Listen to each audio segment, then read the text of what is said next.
Dude, how'd you guys go through so many Butterfinger BBs and Code Reds last week? They didn't tell you? The little shit showed up again. He's a good kid. He just needs a positive role model. No. We were hoping he would choke and die. Well, can you just order some more BBs at this point? They're on the way, dude. The Nestle guy said we're the only store in the state that's requesting them. It's kind of weird. So, yeah, they're on their way, man. I know you stopped drinking Red Bull, so, that's your thing now. What's up? Shit, dude. Are you doing like a Black Roses paint the town red kind of thing? Oh, this isn't my paint. I mean, this isn't my blood. Oh, so it's on you. Okay. Yeah. You got red on you. Yeah, from painting the town red. You just went over that. Oh, that's what he tells the authorities. Am I even working today? I just came here on instinct. Sorry. We work 7 days a week, dude. Ron, what time is it? Oh, shit. Do you know what time it is? Me? No, Bones. Oh, good, because I can totally read time. Whoa. Hold on. Can you not read time? Yeah, I can read time. What does that clock say? Can you manipulate time? Oh, wait, Bones is onto something. What's that? Huh? He doesn't know how to read time. I know. I was helping him out. That's fucking embarrassing. And I don't want. You knew this? Yes. You didn't tell me? Yeah, it's fucking obvious, man. Oh my God. It is. You're late all the time. You were late 4 hours the other day. Yeah, but I get here when I get here. He didn't even know he was late. He's already referenced before, but like what his natural like increment of time is a Black Rose's runtime. Mm-hmm. Like when I wake up, I push the tape in. That's my getting ready. Mm-hmm. And then I drive here, which is about 1/4 of a Black Roses. You haven't figured this out, Dan? This makes so much more sense. Huh. Okay. We got a lot to learn. What's the one that looks like boobs? That's an 8. Nice. Mm-hmm. Nice. Speaking of 8, how many people did you eat? Oh, by the way, I've been eating employees of the Big Wall. Fuck yeah, dude. Hell yeah, dude. Mm-hmm. I figured out I got most of their scents, and sweet. I think they're down to like 2 or 3 employees, so they're clopening all the time there. Yeah, how was your Wednesday shift over there? Oh, you're working at the Big Wall? That's right. The other guy came, I know. No, I wasn't. The guy with the ring. The guy with the ring. Undercover, man. It's not actual work. Vincent Gatto's brother came down here and threw some cash in your face. And now you're fucking doing shifts over at the Big Wall. It's not Don't Vincent fucking lie Gatto's to brother. us, dude. It's 2 completely different dudes. Okay.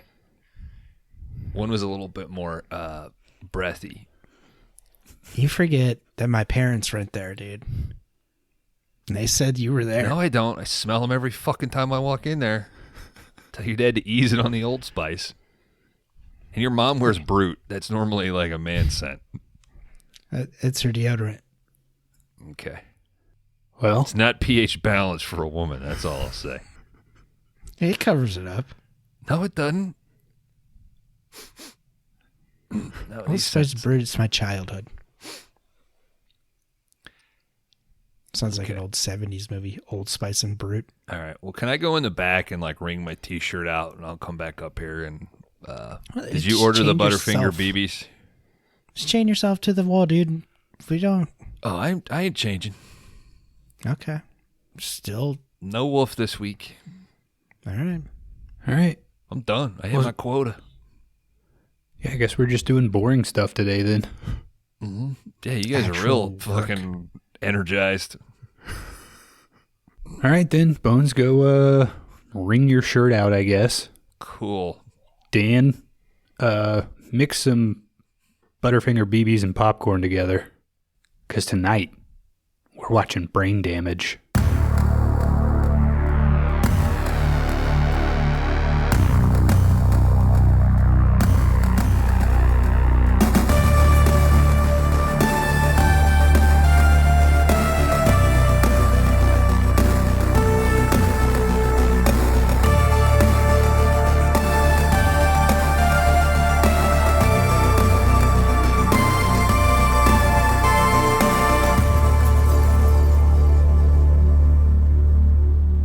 Welcome back, everybody, to the 5-Day Rentals Podcast. This is the video store podcast where each week we take turns picking a flick that we think meets a fun, non-genre specific category. This round's category is That's Not Healthy, courtesy of Laundry Dan.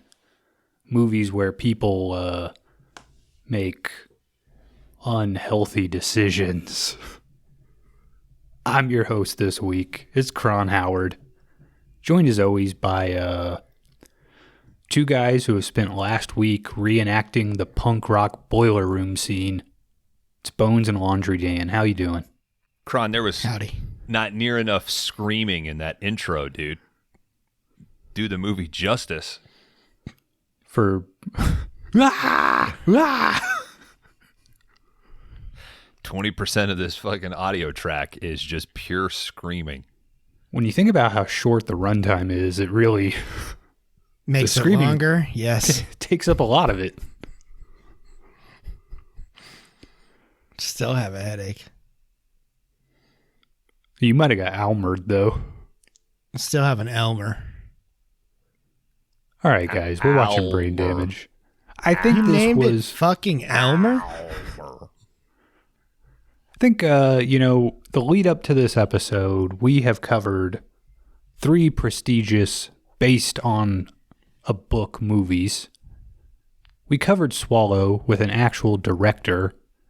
Guys, we're 5-Day Rentals. I think we might have flown a little too close to the sun on wings made of intelligence. We gotta crash back to Earth, right?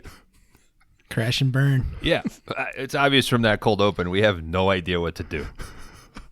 We're floundering here, and We got through it. You're throwing us a lifeline here, Cron. You think we've lost our spunk? How about this? Jizz. Did it help? I got a little juice. Anybody feel better? I need the juice, Dan. Yeah. I'll What are you jizz looking at? periodically through this episode. Cron keeps looking up at the clock. He doesn't know how to read Trying time. to figure out how to read it, dude. What the hell are these things? What the fuck is AM? We're going to start with a sundial, and then we'll work up to a clock, all right? I usually just stare at the sun. Yeah, and then once your eyes hurt, you know it's been 30 seconds. Well, you always felt that high noon was the best time to fight, so... It is the best time to fight. There's no shadow on either Well, side. and because it's the most obvious time of day. Well, high noon's when your shift starts, so congratulations. It's not, how is it the most obvious time of day? High noon? There's no shadow. This- As I'm saying, Yeah, you don't have to yeah. what time is it? Are you just like, it's the sun is at its fucking peak. Okay. Mhm. You know sunrise, high noon, sunset. That's all you need. Okay. If you're a farmer. We gotta take that daylight savings away, huh? Yes. It really is the shits. I think it fucked up the show, to be honest. You're probably not wrong. We never bounced back. What do we do? Do we fall back? Is there a We pattern? gained an hour. Do we get worse every winter? But there's Technically, our there's a- best month of 2023 was July, so... Okay. Yeah, the high noon of the year. Yeah. Damn it. When the sun is always at its peak and closest to the earth. Speaking of high noon in westerns, Thank you, High Noon, for sponsoring us this week. great Assault on Precinct 13 episode. Oh, wow. Thanks, Bones. Best Little Horror House Patreon. And Dan, speaking of fucking highfalutin. High tootin' over here. Yeah. Showing off your fucking history degree over on the movie Psycho talking Napoleon. You guys got to see Napoleon, dude. My boys are out there. I love it. I just saw Killers popped up on, like, rental. Okay, go to the theater and see it. So rent it and then take it to the theater? Like, And say, Watch it on my phone in the theater? That doesn't make any sense. Why do I do this every week? maybe they can hook it up for you. Yeah. Do I have to stream it to the screen? Is it like Plex? Can I cast it? You guys use Apple TV? Where did you guys watch Brain Damage? I watched it in my living room. On what service? In my bedroom. Oh, I watched it on Shudder. Tubi. Wow. I'm just going to take you guys off the Plex at this point. You said that there were different versions, so we just split it up. We texted each other and said, you do Shudder, I'll do Tubi. We'll see if there's a difference. I think everything's the uncensored version now. Well, you didn't fucking tell us that. I hate that that's why I texted you. I hate they don't have the choice as the consumer to watch the censored version, quite honestly. It's on my Plex. You could have. Okay. The VHS rip is there. This is why physical media is so important. You think he's going to like that shirt for Christmas that says it's on my Plex? Yeah. I like that. And then I don't have to say it anymore. I can just point while we're recording. It's written on the back, though. We purchased you a shirt that you have yet to wear. What shirt?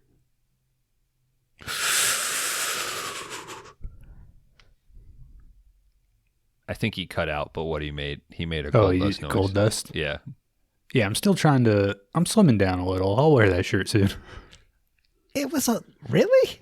It's a large. Yeah, but it's like a smaller large. Don't blow up his t-shirt Did you spot. did you dude. wash it? Don't blow up my shit like that, dude. Dude, you That's just fucked say, up. dude, it's 100% cotton. It shrank. That's what you say. I'll wear it. I'll wear it for you. No That's bottoms either. Yeah. Fuck yeah. Keep talking, baby. All right, guys. Brain Damage. Yeah, I got Bones. it. I think you said this was a first time watch. Yeah. What did you think of this? What I did not look up is where is this like on his timeline of his filmography? Is this after well, I'm assuming it's after Basket Case, thanks to a little cameo there. Yeah, it's definitely after Basket Case. And is it before I'm pretty sure Frankenhooker? That's the one I don't know about. It's definitely, I think it's before Basket Case 2. Okay. Is there a scene in Basket Case 2 where he gets on the subway and that's what connects? No, I don't think so. Okay, so they didn't do a... it made me think of? Like, oh, he's connecting his universes. What a fucking Kevin Smith move. So Frankenhooker was 1990. Okay. Basket Frankenhooker... Case was 82. And then wins Basket Case 2? 1990 as well. Damn. Double dipped that year. Frankenhooker is still my favorite of what he's delivered. I believe that would be my assumption as well. After watching this again, I would agree that Frankenhooker is my favorite. And I think a big part of that is the comedy actually works. The comedy in Brain Damage falls so fucking hard on its face that it's hard to watch. Like, not in a cringe, like The Office hard to watch. Like bad 5-day rentals cold open hard to watch. Have Dan, you what'd you seen think? Basket Case, Bones? I have seen the original Basket Case, yes. Okay. I think now I'm not trying to toot my horn here. I think one year we did like a gift exchange, and I think I bought Frankenhooker for Kron, Yeah, you did. Oh. and I think we then watched it maybe that next year, and I vaguely recall you saying, "Oh, this is the guy that did Basket Case," and then we watched it not too long after that, or I watched it after that because of it. I have not seen a sequel to Basket Case. There's 3. Well, there's 2 sequels. Yeah, that's why I said, I haven't seen either of them. There's me 3 neither. basket cases. Yeah. Kron, have you seen all the Basket Cases? Seen 1 and 2. I don't think I've ever seen 3. Kron does that a lot. What? I feel like you do that a lot. Like you'll drop watch, off a series? Yeah, like you'll get like the majority of a way into something. I feel like it's fairly common to see maybe like the first of something and then say like, I'm not going to continue. Yeah. Yeah. I mean, if you don't like, not that I dislike Basket Case 2, but I don't know, there's other shit to watch out there. I mean, Was it like 2 or 3 episodes ago you said like you made it 8 out of 10 movies in the Andy Sedaris collection? yeah. If you watch 8 out of 10 of them, you'll understand, though. I think I did like 5 or 6. I was like, yeah, I'm done with this. The guy's kind of got 2 storylines that he just bounces back and forth between. If He's you've kinda seen got- 8, you've seen 10. He's kind of got 2 things that he just bounces for most of his movies. Balls. He's got fucking balls. Well, should we just get into plot? Yeah, well, I mean, don't know, Kron. I tried to I don't- pass it over to Dan to ask what he thought of Brain Yeah, Damage. you know, I don't know. I've never seen it or anything. I think you said you've seen it once before. What'd your wife think of it? She did give a review and said, "This is the stupidest movie ever made. I no longer trust Kron anymore." Which means It's harsh. You had her Harsh trust but at fair. one point. And she automatically knew because when I do play them in front of her, I'm like, "Can you guess whose movie this was?" Which is 50-50. Yeah, but this is like a Kron pick from 20 years ago. Oh, she knew it was straight up Kron. I think Kron has grown as a movie watcher. You're literally completely different. All of your cells have changed. Yeah. Twice over, at least. Yeah. COVID, dude. Well, that and just your body, your cells regenerate every 7 years or something. That's what the COVID's like a fucking media 1d4 tells you. multiplier, though, dude. So who knows? Look, I'm not going to sit here and say this is the greatest movie ever made. I mean, this is a movie I did watch when I was like 19, 20.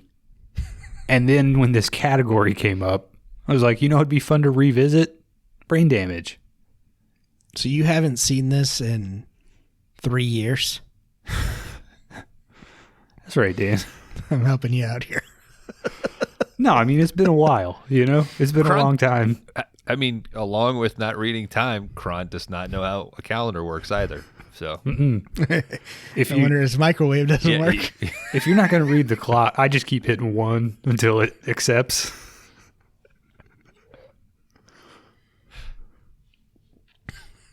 Kron, should we rate your Letterboxd? Oh yeah, that'd be a good thing to do. Go ahead and rate my letterbox right now. All right.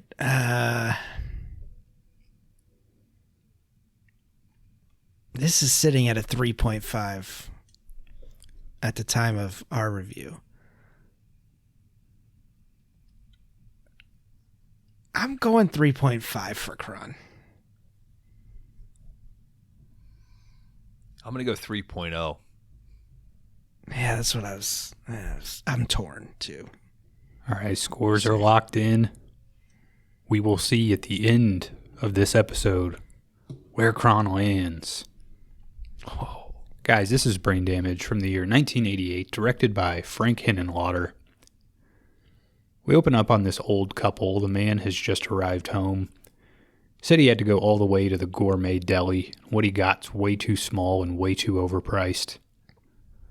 The wife opens up what he brought home. It's a bunch of brains. She says he's going to love them. What? Should have gone to Kroger. Mm-hmm. What the Dan, is that fuck where do you buy Kroger? your brains at, Dan? Yeah. I was going to say it's like a bag of Lay's chips. You don't get a lot, and it's way overpriced. Thank you, Lay's, for sponsoring us this You week. just open 2 bags and you dump one into the other No, before you fuck go that through shit. self-checkout. Oh, okay. That's how you do it? Yeah. You just eat a bag while you're shopping and then buy a bag. Mm-hmm. You think you guys have ever eaten a brain? Well, I have. Canonically. That's right. I've got some brain. Okay. You fucking dirty dog, dude. Like in 3-6 Mafia up here. Holy shit, that's a... Showing our age. What that? Getting brain and a 3-6 Mafia reference. Yeah, we're showing our age. All right, what's the weirdest part of the animal you've ever eaten? Cow intestines. Menuno. And I might be saying that wrong, so hit me up on the Discord. Menuno. Wasn't that like a boy band? It's cow intestines that if you go to like a Mexican party, they serve you at the end of the night to sober you up so you can drive home. To say, get the fuck out. Yeah. So how does that work? You eat the intestines and then it lines your stomach and then it absorbs the alcohol before your body absorbs the alcohol? What is... It's like kind of like a stew. Yeah. It's like a very thick. Oh, okay. So it's what frat guys do with peanut butter. Yeah. Take a spoonful of peanut butter, bro. They put it on their balls. Lick it out of the asshole of that other guy. Yeah. Now we got suspended You for won't, hazing. you won't blow, dude. You won't blow. I think I I don't know. ate tongue one time, Tongue. but not very much of it. I think like my mom made it, and I was like, what is this? And she was like, just try it. And as soon as I put it in my mouth, I was like, that's a fucking tongue. I don't want this.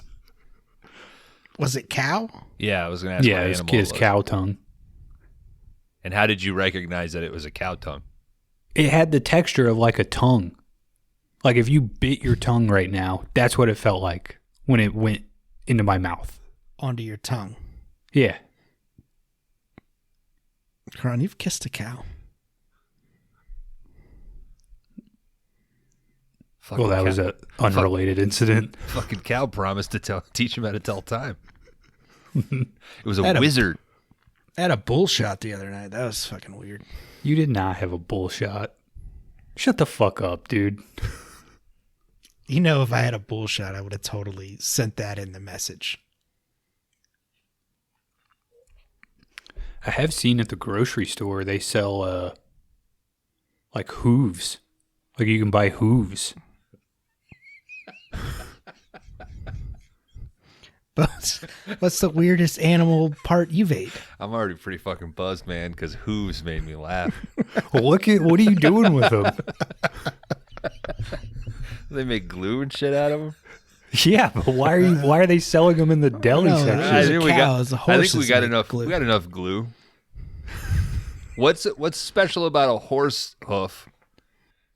I don't think it's a horse hoof. Oh, that makes it make- worthy of glue? Yeah, Oh, they're full of like just fucking gelatin dries or faster. something. I guess. I If don't it know. holds better. Fuck, I don't know.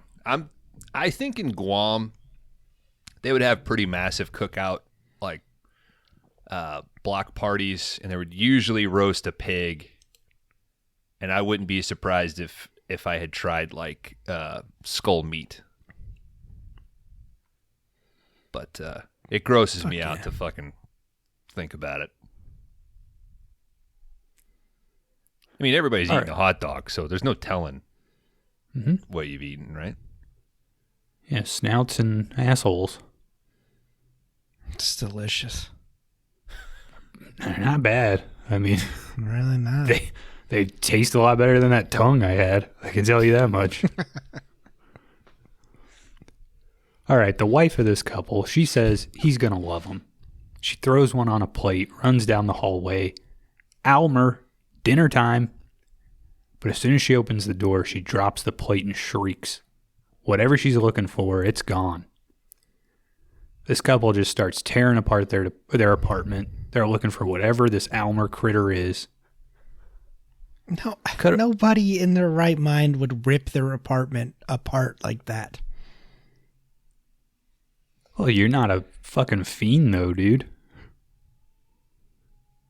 Did you guys fucking clock how many Goya beans they had in their cabinet? I didn't clock anything. Poor guy. Poor guy. Yes, it was like all they had available at the grocery store, and that's what they bought to put in there. Yeah. Now, yeah, this entire sequence is, maybe 4 shots where it's just a stagnant camera. And yelling. And it's just constant screaming, but each shot will be 2.5 minutes.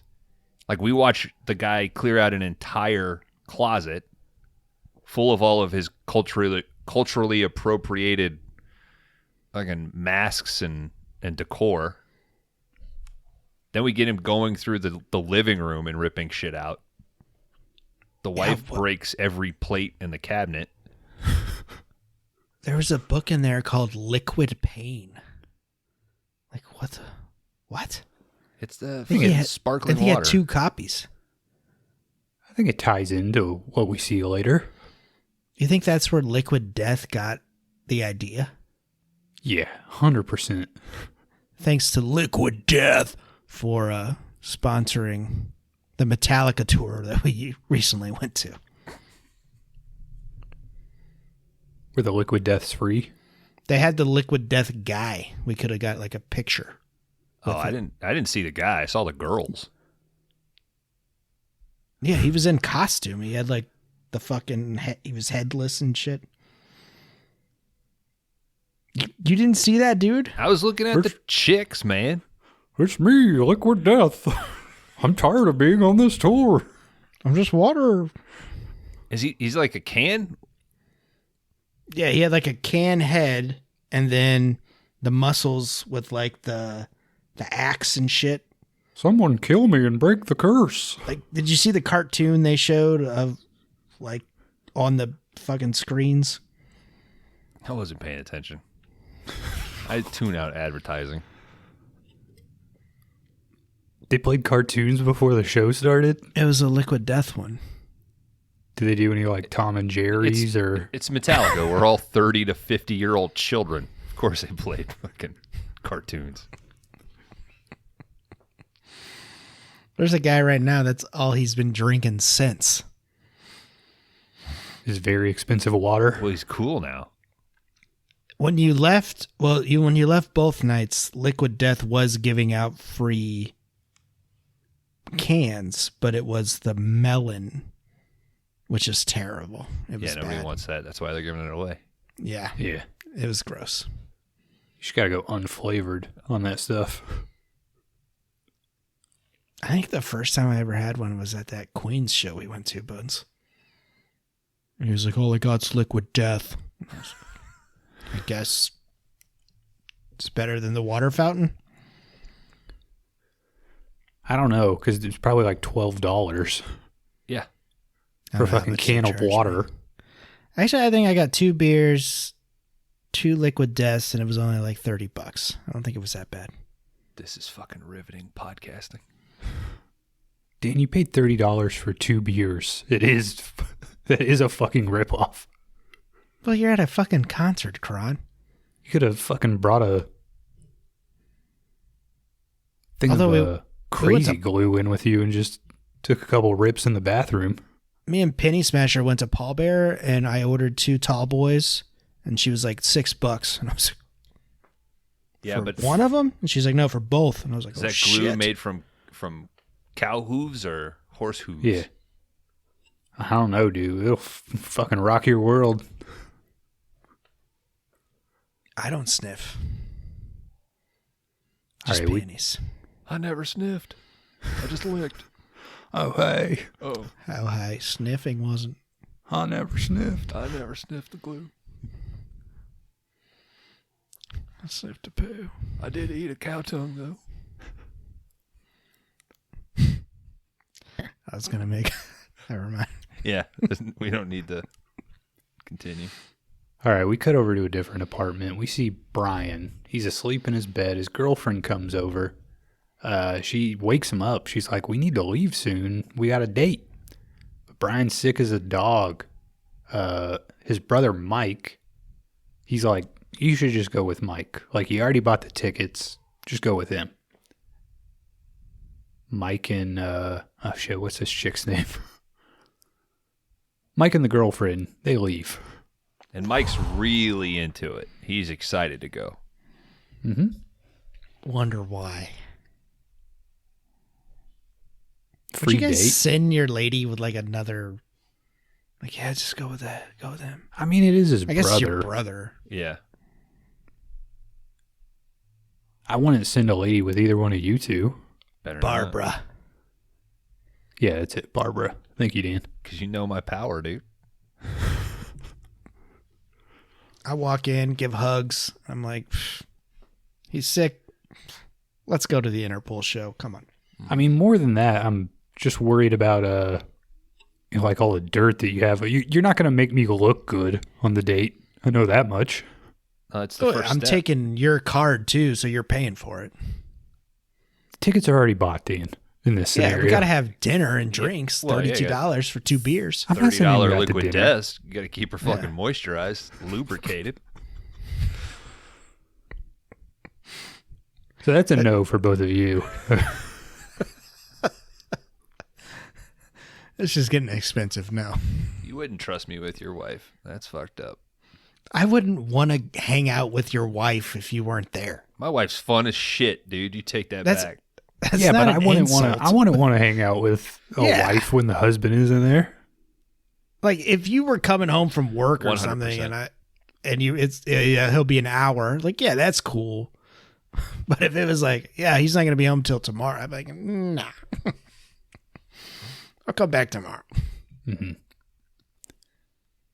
Cut back to this old couple. They're at the neighbor's door. They're all cracked out at this point. They look like shit. They rush in. They're like, we need to see your bathtub. They burst their way in. Go and look at the tub. It's bone dry. This lady's been in all of his movies. Oh, yeah. She is in Basket Case. I think she plays like a hooker in that movie. Yeah, she's been in 2, 3, and I think she was in Frankenhooker, and I can't remember the other one he directed. Hell, I mean, you get in good with a pro like Henenlotter, that's a fucking guaranteed revenue, baby. He has a style, you know. He's like an early Wes Anderson. Yeah, he's an auteur.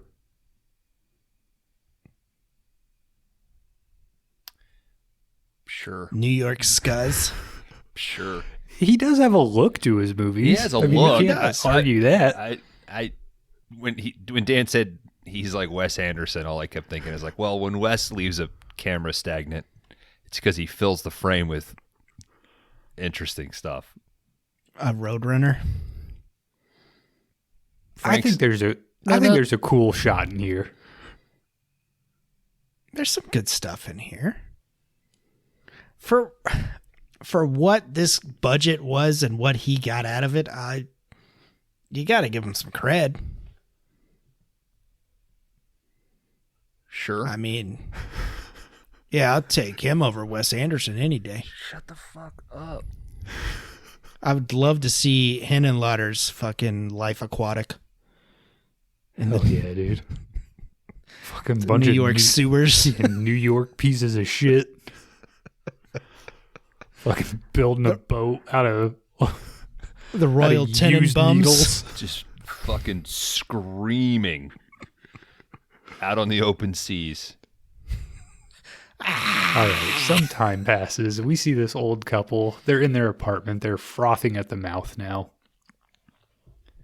Brian wakes up sometime later. It's His pretty bed's romantic covered. that they were like head to head while they were frothing, though, you know? I don't. Is that romantic? No, not at all. I just think it's interesting that they fell in the same spot, you know? Mm-hmm. It almost seemed like they knew it was coming. Like, this isn't the first time this has happened. Would you rather froth head to head or head to feet? Head to head. Actually sitting back to back so we don't fall face down in the mud. I don't know, because if you're frothing head to head, there's a chance that you're going to lay in some of their froth. But also, if you're head to feet, you're going to get froth on your feet. Now, if your face is already frothy, are you going to notice More froth? Yeah, outside froth. Now, is froth F-R-O-T-H? Yeah. That's correct, Dave. Okay. I don't think I've ever wrote the word froth. I think best case scenario, if you're going to froth, you go to separate beds and you put like a purple tarp over yourself. But okay, separate beds means you're cleaning up two little places. Maybe they're like, let's just contain froth to one zone. That's what the purple cloth is for. Okay. To catch your froth. So, bathtub, both sides. Somebody's going to get that joke. Feet together. What? I said somebody's going to get that joke. I didn't when they hear it. Sorry. The purple thing. Oh, okay. That's how all the Hale-Bopp comet people like killed themselves. Oh, shit. Okay. And I'm sure they frothed.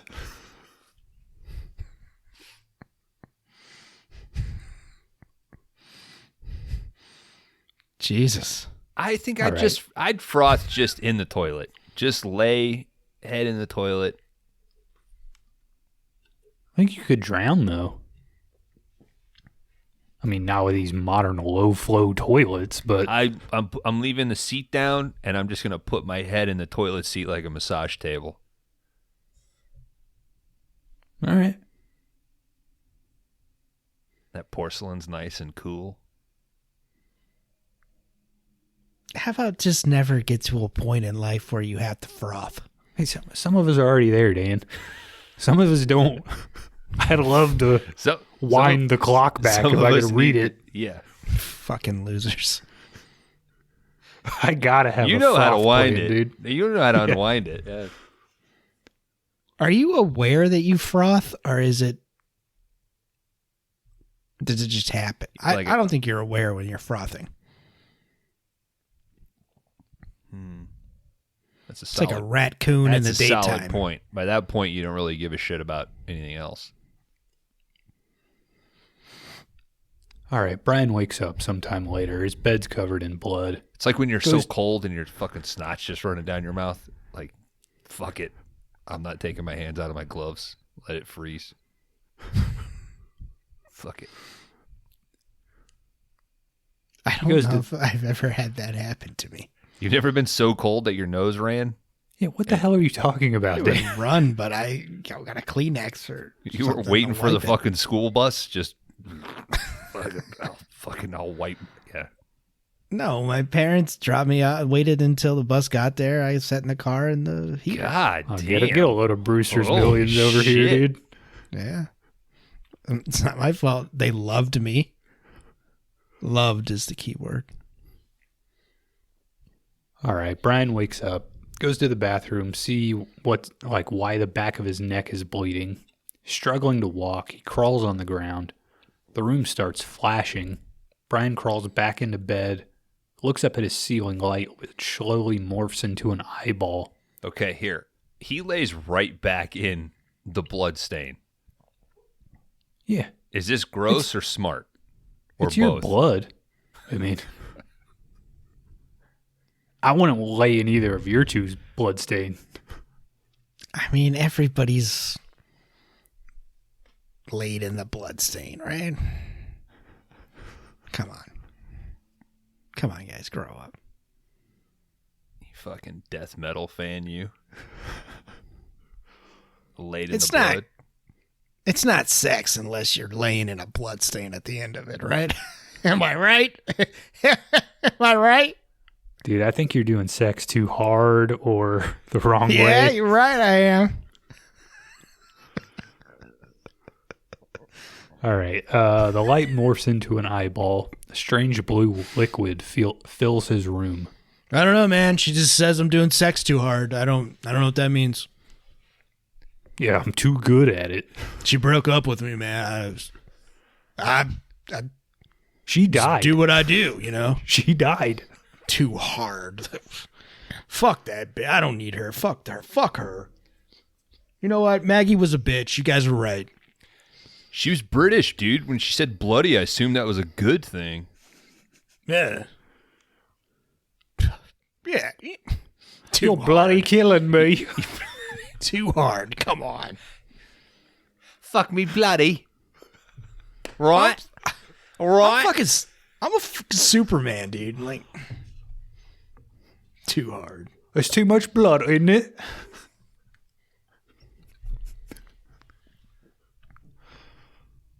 All right. Brian wakes up. He goes into the bathroom again to check his neck. He sees the tub is full now. He's like, hey, I don't know what you are, but I know you're in here. Come out. See this big, like, worm-like thing crawling through his shirt. And a little turd guy pops up on his neck. And he's like, hi. Hey, Brian. Cut to Brian at his bed. This little thing is Almer, which we've heard about. He's explaining this is the start of your new life. Life full of colors. Face to face. Brian is closer to this fucking dick turd than I am to this microphone right now. Yeah. You see a talking turd, dude. You gotta verify what you're looking at.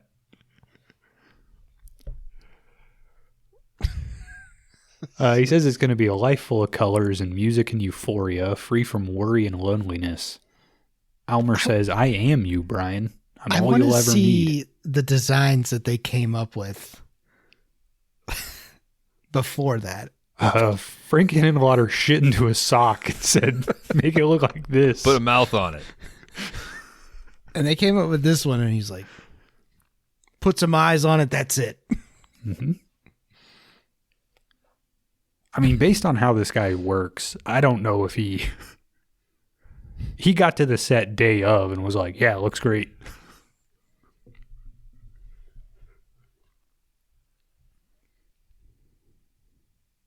We're wasting money. Get it in front of the camera. Can he stick it in the back of his collar? Okay. Yeah, it works.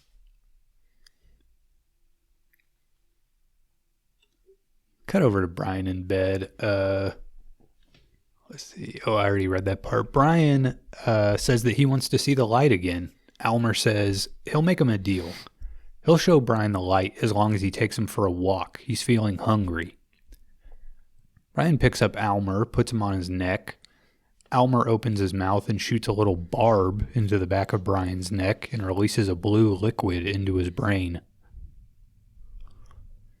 Cut over to Mike and Barbara. Is that her name? Barbara? Barbara. It's a shot they're super proud of because every time it happens, they have to show you. What? That blue goo hit the brain and the electricity. The electricity looks, I mean, that's like an old school effect. I think someone had to animate on top of the film, you know? It's a cool shot. I don't mind it. And I think they also, I read a little thing that like the original cut of this movie was like way short. Like wouldn't even qualify for a feature length. So they had to go and add a bunch of probably shit like that. 68 minutes maybe.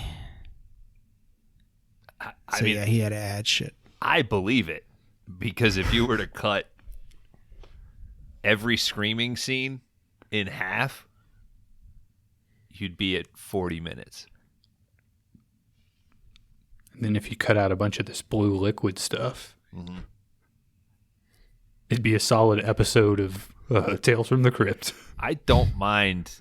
Yeah, I don't mind the visual of the little barb dropping the fluid into the brain. I think it looks pretty good. Mike and Barbara arrive home. They go to check on Brian, but they see that he's gone. That does imply that barb, though, is like 12 inches long. So it goes in your neck and then rides up your spinal column up to your brain? Yeah. Okay. It's just folded up inside Almer. Okay. We just didn't forget about anatomy for a second. Mm-mm. Like your brain's not in the back of your neck. Well, yours might not be. Some people aren't as lucky. Yeah. Got to check my brain location privilege. It's the one body mod I did. To Yeah, my some brain people have it down. done. Some people have like hot dog necks. You know what I'm talking about? Got those. Have you been watching ladies that just put the hot dogs in? No, Yeah, I I mean know they're what you're just like watching. so fat they got those rolls and they look like hot dogs from the back. There's this one guy that keeps popping up on my Instagram that looks like a thumb. Like there's no separation between his head and his neck. It just is one thing. Is he from one of those reality shows, like one of those fiance shows? I don't think You know the what guy I'm that talking I see is like, he's like a guy that's like, here's the outfit I wore today. I don't know why I think I watched one all the way through. The drip kid. Yeah, I think Yeah. that might be him. Yeah. Yeah, I was going What to do you- say send this, but don't send this. I bet he loves Yeah, I mean, Elmer. if you watch one, you're going to get 50 of them. Mm-hmm. That but was he the does- one. Go ahead, Karen. He does look like a thumb. Like he just is. His neck turns into his chin, and Is his this head. the British kid? I don't know. No. I sent you guys one with the British kid. The British kid that wears like the 50s, 60s clothes. Yeah. The kid that Kron's talking about is some like redneck kid who will wear like urban wear and normcore Yeah. stuff. And he's just like, oh my God, look at this drip today. Yeah. And he had to post a video once where he was like, I'm not trying to appropriate culture. I apologize. And I was like, what the fuck is this about? I sent one guy that does like and he like always shows his wristbands and shit. That's that guy. Oh, Is it the same guy? I think that's the guy. I'm talking about a different guy. He's like always in front of like a gas station or some shit. Oh, I'll no. send you the guy I'm talking about, Yeah. and then you'll never get rid Fuck of up him. his algorithm. Fuck. All right, we cut to Brian. He's feeling better. He climbs a fence to the junkyard. He's blown away by the incredible colors that he's seeing. I actually think the color effect looks all right, like considering the budget, you know? I get some Repo Man vibes. Mm-hmm. Last place on Earth I'd want to fucking go if I was high, though. You're not high enough, dude. As long as you got your tetanus shot, I think you'll be all right. You start making out with a fucking old Fiero, you'll be all right. Fucking Oldsmobile. Be fun just to sit behind a bunch of those old cars, you know? Imagine you're like your Travolta in Pulp Fiction, just throw me in front of a fucking projector screen, baby. All right, Brian's making such a ruckus that he catches the attention of a security guard. Never seen Pulp Fiction. This guard stands up. He's going to go investigate. He makes sure to show us that he's got a gun by pointing it straight up in the air. If there is something that on second watch I did find funny, it is the preparation and excitement of this security guard. Straightening his shirt, straightening his coat, putting his hat on, pulling the gun out, and holding it up like, yes, finally. That does play. Were you guys looking to see if he was looking at a porn mag? Yeah, I specifically wrote in my notes, he's not looking at smut. Damn it. Yeah. This guy takes his job seriously. Every other security guard is just a lazy fuck. There's so much potential here, though. Like, if you're If you're a security guard at a fucking junkyard, there's a porn mag in there, right? This guy seems pretty. You gotta find it. You gotta find it, and Jigsaw's left you a series of riddles you gotta solve to get to it. Yep. You talk about a box set. And even at that point, you got to get your fucking crane certification so you can use that big magnet because the porn is hidden underneath an old station wagon. Too much work. Brian's running around. He's howling. He's going total bonkers mode. Eventually, the guard finds him, starts patting him down, but Almer shoots out of Brian's jacket right into this guy's forehead. He starts struggling. He's bleeding. Eventually, he falls over dead. The visual of Almer on someone's forehead, I do find funny. I mean, because it's literally a guy with a stationary thing that's just like, ah, you know? Well, they're holding it. Yeah, they are holding on it most there. of the time. Well, because it's cow glue. It's not high quality horse glue, so that you don't want the fucking puppet to fly off. Horse hooves. Hooves. Frank, is this cow glue? This is not going to hold. I'm saving some money. It doesn't matter. It's going into old Frank's pocket. I found it in the back of a warehouse. We're using it. Brian picks up Almer. He says, hey, dude, you got to juice me again. Colors are starting to fade. Almer says, you've had enough, but Brian pleads with him. And Almer gives him a little bit more of the blue. Cut over to Mike's apartment. Barbara's there. She arrives. Mike says, dude's taking a bath. He's always taking baths now. He doesn't answer the phone. He doesn't clean. I don't think he's got a job anymore. And he's put all these fucking locks everywhere. He shows her Brian's room. There's also a bunch of buckets full of water. He's like, dude changes them like 8 times a day. Barbara goes over to the bathroom door. She knocks on it. He's like, hey, we've got a date tonight. In the tub, Almer pops up and sprays a bunch of blue goo everywhere. Brian's fucking loving this shit. He's going fucking ape. It's the happiest I've ever seen a person in my life. Cut over to Brian's date. He's explaining he's doing good. He can touch colors. He can see 1,000 faces when he looks in the mirror. His girlfriend says, you're on drugs, aren't you? 2 months ago, you wanted us to move in together. Now you won't even answer the phone.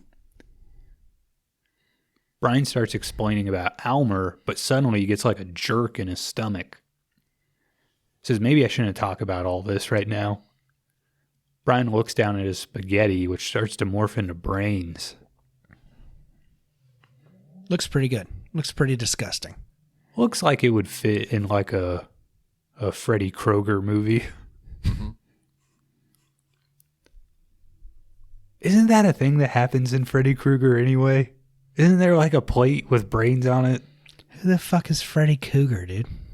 You know what I... There's I think that happened. I think it literally happens in a Nightmare on Elm Street Isn't there movie. one of them that has like bulimia or anorexia or something? She's like concerned about her weight, and her nightmare is like having to overeat and shit. Yeah, I kind of remember Something. that. It's been a long time since I've seen those. Dude, it's called 8 Mile. It's Mom's Spaghetti. What was that? Yeah, I got it. Wasn't it like Chappelle's show where it's just like spaghetti, spaghetti? Yeah. You should keep saying it. We should have reviewed that episode for this instead of Brain Damage. That episode of Chappelle's Show specifically? Yeah. Yeah. Brian gets up. He says, I don't feel so good.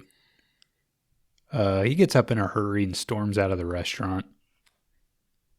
He starts walking through the New York streets. Now, this shot I actually do think is good. It's like a long tracking shot down the street in New York.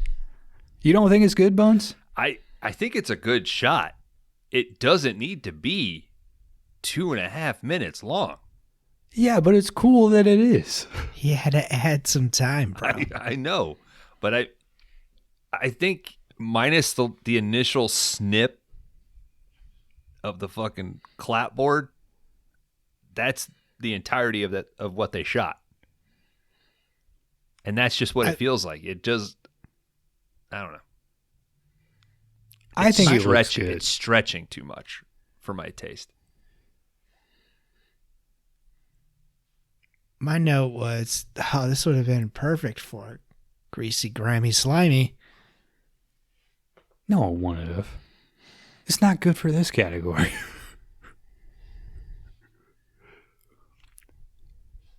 He starts walking down the street. Brian's all sweaty. He's leaning up against a wall. This is your pick. Yeah, I know it's my pick. The movie I watched 20 years ago. What do you want from me? You did not. Was it 20 years ago? Probably. I seen a thing the other day that was like, these songs are turning 30. And I was like, all right, don't care about that. Don't care about that. Before I Forget by Slipknot. And I was like, oh, fuck. God damn it. I first watched this movie I don't know. on a VHS tape at your old apartment. Which apartment? 215? The one that you and Danny and Johnny lived in. 215. I don't even know what year that was. God damn it. 10?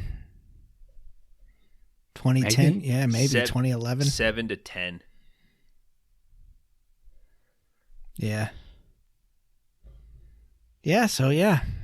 Shit. God damn. Riveting. Thanks, Kron. Riveting. All right, Brian's all sweaty. He's leaning up against a wall. Yeah, so am I. Tells Almer, I need it. I need it now. Almer complies, shoots some juice into his brain. Eventually he wanders into a punk club. He's loving the music here. Eventually a lady comes over. She says, oh, you're all fucked up, huh? You want to dance? The swimming cues. The song's pretty good. I like the song. I do like the song. I think Hinenlotter was kind of like, you know, for the movies that he made. Yeah, he's like kind of plugged into the counterculture scene in New York and shit. I mean, you see multiple New York punk rock bands posters throughout this film. And this movie would have you believe that this song is 14 minutes long. Mm-hmm. They might have done like a special cut of it for the 10-minute intro. And these guys they opened for like Lou Reed. Yeah, pretty popular there for a while. And then it's got kind of what was the band from The Hunger? Bauhaus? You know, it's got like kind of a punky, not quite post-punk, but yeah, I like the song. And it sounds for Devo too. I thought for sure Dan was going to ask this question. I do think we could get into Hell.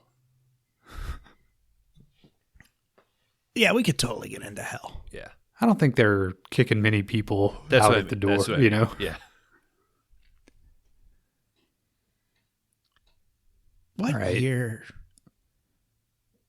Never mind. No, ask it. I was going to ask what year Cruisin' was. My initial, I want to say like 81. Okay. I don't look it up. I don't think you could get into the club and cruising. Me? I just wanted like a street shot where we see 80. like 80. Pacino like walking. Isn't it kind of a bummer that just to get into the club, you got to drop like $600 on leather? Yeah. What color bandana indicates that you got an Almer that you can suck off? Like that blue, like Windex blue. Okay. Yeah. Do you like to shoot juice in a brain? No, I just like to watch. Then take it fucking off. So he says, want to dance. These two, we will not be talking about cruising next week, Dan, despite your hope. We should. I mean, should. Nope. We should. Yeah. These two, they're dancing. Brian You can't expose text message jokes. Because one was mighty offensive that I made. I didn't mention that one. I didn't even mention that it was a text message joke. I am. It's fine. Yeah, but you're the one who's mad about it. No, I'm not mad about it. It's funnier to me because when I'm texting you guys, it's on Apple Car. So I'm just talking to her and she's reading it back to me, which makes me laugh even more. And she's like, "Would you like to send it?" And I'm like, "Yes."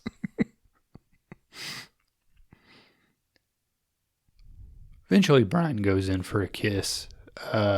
These two head over to the boiler room. Siri writes all my jokes. ChatGPT, craft a fun text message.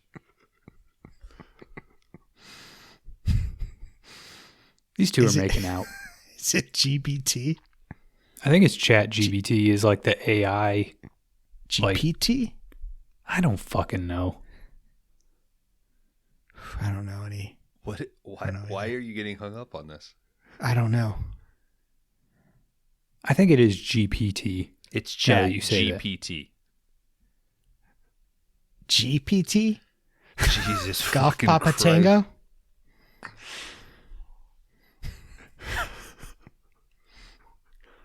What are we doing? I don't. We're fucking rattled, man. No one is listening to this at this point. This doesn't. Hey, Brantley's listening to this. Thanks, Brantley. By the way, buy his new movie. Sold out. There's some coming. Don't worry. Are you bootlegging Brantley's movie? I'm illegally burning it. Call me if you hit me up in the Discord if you need a copy. I'll send it to you. No, I'm not. All right, in the boiler room, these two are making out. Brian just starts laughing. This chick reaches down. She starts feeling his crotch. She says, "Feels like you got a monster here." This punk lady crouches down. She unzips Brian's pants. Wouldn't you know it, Almer pops out and goes right into her mouth. This looks exactly like what you expect it looks like. At 180 degree profile of a dick turd going into a poor lady's mouth. Brian does. He is not in the right frame of mind for this. So isn't she kind of in the wrong? She's a little. If you reverse the aggressive. genders, it would be, extremely problematic. So I think she is being a little, Aggressive? rapey. I don't know what you would say. I said aggressive. At this point, Brian does even grab the back of this lady's head to emphasize that this is basically a blowjob that's happening. Almer kills this lady. Brian leaves the club, heads down into an alley, takes off his pants and sees that his underwear is covered in blood. He's like, "What the hell happened here?" I've been there. Too many times, man. Mm-hmm. Too many times. Yours are always the backside, though, right? Mm-hmm. But I quickly turned them around so it's not as embarrassing. It just looks like I had sex with a British chick. Yeah. Too hard. I didn't shit my pants, all right? I just fucked her bloody, right? Isn't it? She bloody loved it. That's what she said. There's too much blood, I am. Mm-hmm.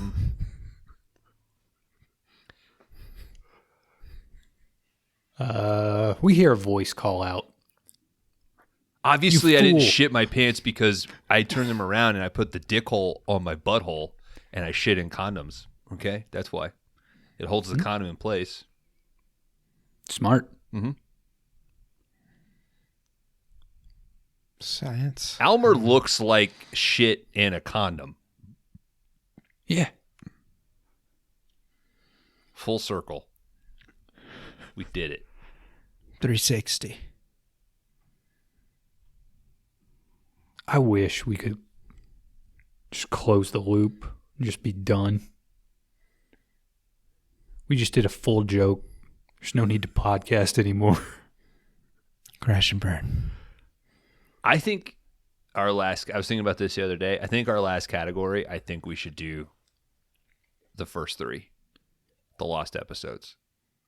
Yeah, but we'll be on like Big Rigs 15 by then. Yeah, but I think that's how we end, is we do those 3. Why not? I literally pulled out Blacktop the last time we did Big Rigs. Like, I'm thinking, There's guys, a lot I of saw a Big Rigs movie. when we do. I don't know if I want to buy it because it's expensive, but I was he's like, buying it. we could do another Big Rigs category. No. Why not? You're just not looking hard enough. Like, I didn't look hard enough for Blacktop. I've got 2 Big Rig movies already in the chamber, dude. Yeah. You can't do Smokey and the Bandit. That's a 5-star banger. I'm not. I don't know about that, but That was a lie. Sally Field's one of pretty them fucking hot in Smokey and the Bandit. Yeah, it's a good movie. Yeah. But neither one are Smokey and the Bandit. I think that is a good idea, though, to do the 3 that we started with. Mm-hmm. Just announce it for the next category, Bones. Yeah. So, whenever people see Convoy in their fucking feed, they know, oh, there's 3 more left. Finally, only 2 more. This voice cries out, "You fool, you're feeding him human brains and making him too strong." It's the old guy from the beginning. Brian says, "I don't know what you're talking about." Hey, Frothy. Mm-hmm. The dude looks like the fucking reporter in Batman 89 when they can't wear makeup. Mm-hmm. Are you sure it's not him? Nah, this dude's too old. And this dude's 80s old, which means he's only like 50. Yeah, he's 60, but he started drinking when he was 8. Yeah, me This too. This guy says he's mine. Give back Elmer. Brian says, Elmer? You named him Elmer? You fucking named him Elmer? This guy says not Elmer, Almer. It's an old English word meaning all-inspiring famous one. This guy goes on to explain Almer's past. Basically, every powerful or financially wealthy person has owned an Almer. That's kind of the gist of this. This seems like we gotta add minutes to the movie. I'll be honest, when I seen them frothing in the beginning, I was like, oh, okay, so they OD'd and died. Okay. So when he comes back out, I was like, oh, okay. I thought they took like cyanide or something. Like they were so miserable, like they weren't going to be able to live with without whatever they lost, so they just killed themselves. Yeah, I can see that too. It was a little like, oh, okay, shit, they're still around. Is this the alley like behind their building? Yeah, I think so. Okay. This looks like where Tommy Wiseau would throw a football around. Mm-hmm. It looks like where Rusty James would confront his brother's Substitute girlfriend. It was does. also It does not look anywhere teacher's near aide. that good. It looks like. I mean, I guess it looks like that if you broke Francis Ford Coppola's hands and ripped his eyeballs out. You gotta have someplace to lead, Kron. Brian says you're crazy. Tosses this old guy down. I tried to He's get my dick mine, sucked, but Alma got mine, in the mine, way. mine. It goes on and on. Yeah. Brian gets home. Mike says, "Hey man, what the hell happened tonight? Barbara keeps calling here, crying." Brian's packing a bag though. Says the old man was right. I need to be in charge. Mike's like, "What the fuck are you talking about? What old man?" but Brian takes off. And guys, it's time for us to take off and have a pee break.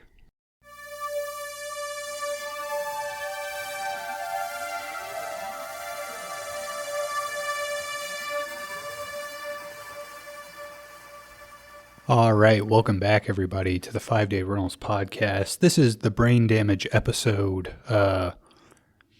Brian is full of blue juice, and the three hosts of this podcast are desperately running out of theirs. You think we need a boost? We need something. I think we need an apology at the beginning of the episode, too. To Get who? ahead of this. 5-Day Rentals does not apologize to anybody. To ourselves. Yeah. Never apologize. We made a mistake, and we're trying not to think of ourselves as pieces of shit. I think we just, as Karan said, we flew too close to the sun with intelligent wings. Mm-hmm.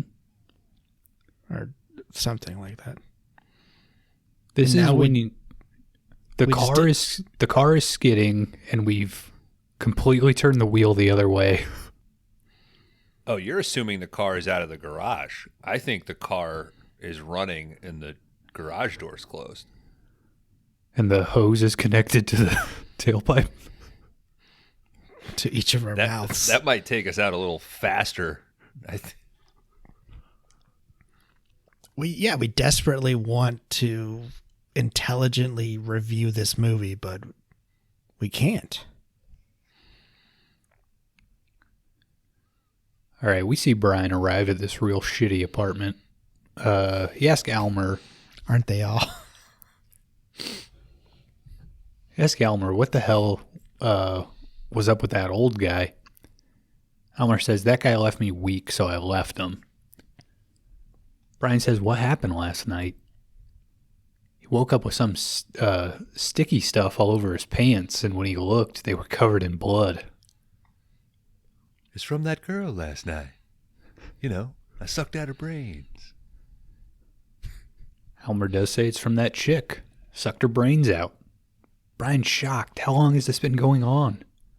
Almer says, since the first night, idiot, in the junkyard. You've been high, motherfucker. Brian says this has to stop. Almer says, well then, no more getting high. You're mine now, Brian. I control you. Brian says, I'm fucking your brain bloody there, Brian. How about that? We'll see who gives first. How about Brian. that, Brian? not in the British use of the term. Too hard. What? Brian says from here on out, I'm in control.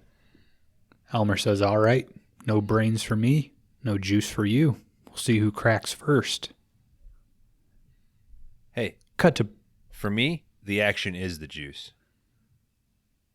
Mm-hmm.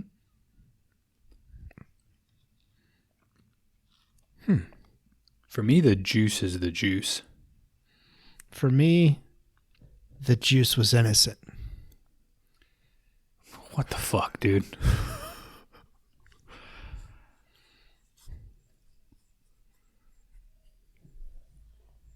Make another Naked Gun.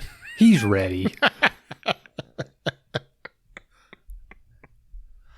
America needs to heal. We need to watch him get killed and beat up on film. Mm-hmm. Everybody deserves a second chance. You think he'd do it? You think he'd come out of retirement? He would in a heartbeat. Every phone call he gets and that number he doesn't know, he's like, this is it. Have you guys seen the trailer for that movie that Ben Shapiro and the Daily Wire produced? No. That's about like trans sports. No. I don't think this is going to be positive towards trans No, sports. not at all. It's fucking atrocious. It's Brain Damage is funnier than the trailer for this fucking thing, which is designed to be a comedy. Oh, is it like It's not a documentary. It's like No. actors and It's a like narrative. yeah, it's a coach that's like a failed coach, and they figure out, well, if we get like these failed guy athletes, they can just identify as ladies and they can just dominate in female sports. Wow. We gotta get that shit out of movies, right? I mean, Here's my It's, thing. it's a niche that they know they're going to make money off Let of. them make it. Let them burn their money on that shit. By all means. Right? I would rather just 100 brain damages than these Christian movies that keep popping up. 100%. But if it is the light that those fucking moths will kill themselves on, let them have it. And then maybe I think they make money though, right? Like that fucking Sound of Freedom shit. Didn't that make like a boatload of money? I don't know about highest, that. one of the highest grosses this year. Yeah, but reports of, phony sellouts and stuff, which I think was probably just guerrilla marketing methods, right? Oh yeah, so I got churches that are But- purchasing. Yeah. And I personally know people that were aware of it, Fuck. Human trafficking is the big craze right now. But the thing Just is, everywhere. none of those movies are good, and those people are full of hope because they just like, one of these has to be good, so they keep going. It's like nerds in Star Wars. Like, one of them is going to be good eventually. Let's just keep. We're going to keep going. It's like 5-day rentals. I don't know. One of these episodes know. will be decent. You know what'll happen? We'll finally talk. We'll have the talk amongst ourselves, and we'll say, I think it's time. Ran its course. We gave it the try. We got 12 people, real tight-knit friends. But it's time to pull the plug, and then that's when, we'll cover That's when fucking the- Left Behind, and we're like, oh, shit, we could make some money if we go a little fucking right-wing. I was going to say like 3 months after we decide it's done, it's just 3,000 downloads like every day. Mm-hmm. Well, in 30 years, some kids will find it, and they'll make a documentary about us. Mm-hmm. We'll get like real big in fucking Paraguay. Kron. I haven't heard that name in years. That's you sitting on your fucking front porch. Yeah. Yep. Laundry One of us will Dan be- was a one of us will be persona dead. That And they'll film the awkward reunion of you two. You don't know how to hug each other, and that's your Yeah, like all gravestone. yeah, All the Bones footage is just archival photos and shit. and there's so three little that of we it have. because I hate having my picture taken. Yep. The 3 we have, just be Ken Burns style.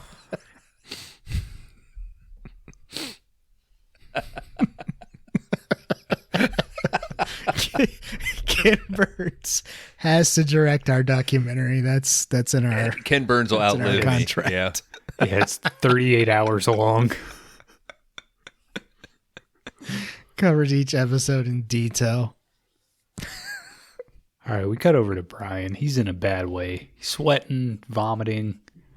Later, he's shivering and pale. Elmer suggests they go out and get some hookers. He says, I could eat 1,000,000 of them tonight. Yeah, me too, buddy. What? Looking a little frothy there, Brian. You shouldn't eat a hooker, Dan. The way that Elmer plays this whole like wait out is pretty good. Well, whatever, Brian. What do you mean, Brian? Like he's pretty cool with like how he's doing this situation. Is this like a YMCA or something? Is this like a men's? That's a later. That's later. Okay. Oh, I guess it getting is there. this room. Yeah, I guess it is kind of like a men's only, very cheap hostile kind of thing. Yeah. Brian notices that his ear is bleeding. Young man. When there's juice on your brain, I said, young man. You're vomiting in pain.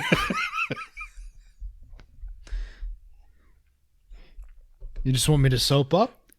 That's it. Okay. Here's your $10 and a rotisserie chicken. Thank you for your hard work tonight. Yeah, that dude's not eating any carbs. Rotisserie chicken. That seems like what that guy's eating, right? He's just eating. That dude is eating 90% protein, 100%. He's fucking jacked, man. He's got some gnarly fucking really deltoid striation. I was like, that's impressive. Brian notices his ear is bleeding. He starts pulling at this giant long cord, just keeps coming. Eventually his ear falls off and his head starts gushing blood. I think this scene looks pretty good. I mean, for like a cheap special effect. Thought it was good. Looks good. Brian snaps to. It was all a hallucination. Almer asks, "Are you ready to beg yet?" Let's give it a few hours. Brian starts foaming at the mouth. He wakes up sometimes later. He's crying. He crawls over to Almer, who's singing some show tunes. Finally, he asks him for help. Almer says, "Of course. We're pals. I'll help you out. As long as you feed me first." Brian leaves his hotel room. He's looking like real hell at this point, sweaty and covered in vomit. He's desperate. Brian. He's desperate. He just starts pounding on, whatever door is closest. Finally, he sees this big guy in a communal shower. He walks up. Oh, that's after the fucking big biker dude that starts screaming about nuclear war and shit. Yeah. And I'm going to sit back and have my beer and watch everybody go down. Yeah. And he's got like a quiet little guy with him. And that's where I was like, oh, is he about to fuck this little dude? And that's what made me think. The little dude's the guy in the stall, right? No. No, I don't think same so. guy? Different guy. It wasn't? The little guy just looks, he looks like he's actually on heroin or something. Yeah. So. I was trying not to imply or infer too much, but there seemed to be like a, streetwalker look to him. Mm-hmm. So he looked like Jake Gyllenhaal in that Photograph movie? The Joker? Jake Gyllenhaal in that Photograph movie. Oh, Nightcrawler? Crawler. I was thinking of, what's his name? Joaquin Phoenix? Napoleon? No, the other guy that played the Joker in the bad Joker. Jared Leto? Jared Leto. That's it. It took me so many tries because I just have completely erased from my brain that he was the Joker. Can we all say the Joker is a bad movie? No, Joker's good. God damn it. Joker with Joaquin Phoenix? Yeah, I don't think it's a great movie, but I think it's good. That's a decent movie. I think it was an enjoyable movie. I mean, it's Taxi Driver. Okay. This movie's Little Shop of Horrors, so... It's Taxi Driver plus the King of Comedy. I'm not defending this movie, though. Okay, I know, but a lot of movies are other movies. But he got De Niro, dude. Like, you got to give him that he got De Niro at least. De Niro is also in, like, fucking Bad Grandpa and The Intern. De Niro's not exactly... Fockers. Yeah. He's doing the Bruce Willis thing without the excuse. Yeah, but De Niro had to know, like, okay, he's got that kid two now. of my movies. Food on the table. He's got 4 generations he's looking out for. Jesus Christ. What was your comment the other day that made me laugh? Take that, De Niro. Yeah. Him and Pacino both, right? It was like a Phantasm 2. Check that episode out. It's funny. All right, Brian sees this That's guy a in the good communal. episode. Yeah. Shut this one off and go listen to that one again. This is our best episode. Brian sees this guy in the communal shower. He walks up. This is a big muscle guy. This is what it looks like when Kron comes into the shower when I'm finishing up in the after showers. If the three of us aren't in there together, it's very awkward when it's just a one-on-one. I look like Elmer. You're just riding underneath Kron's towel. No one asks Slip you. sliding around, baby. No one asks you to slide into that big condom, but you do anyway. Hey, Bones and Crown. This big guy does seem kind of like genuinely nice to him. He's like, dude, are you all right? He's like, no one's going to bother you. Like, you can shower if you want. Hey, no one's going to bother you, bro. Yeah. It is sweet. He's like, you new here? Yeah. Nobody will bother you, and he's like, okay, you don't want to talk to me? Okay. It's all yours, Mm-hmm.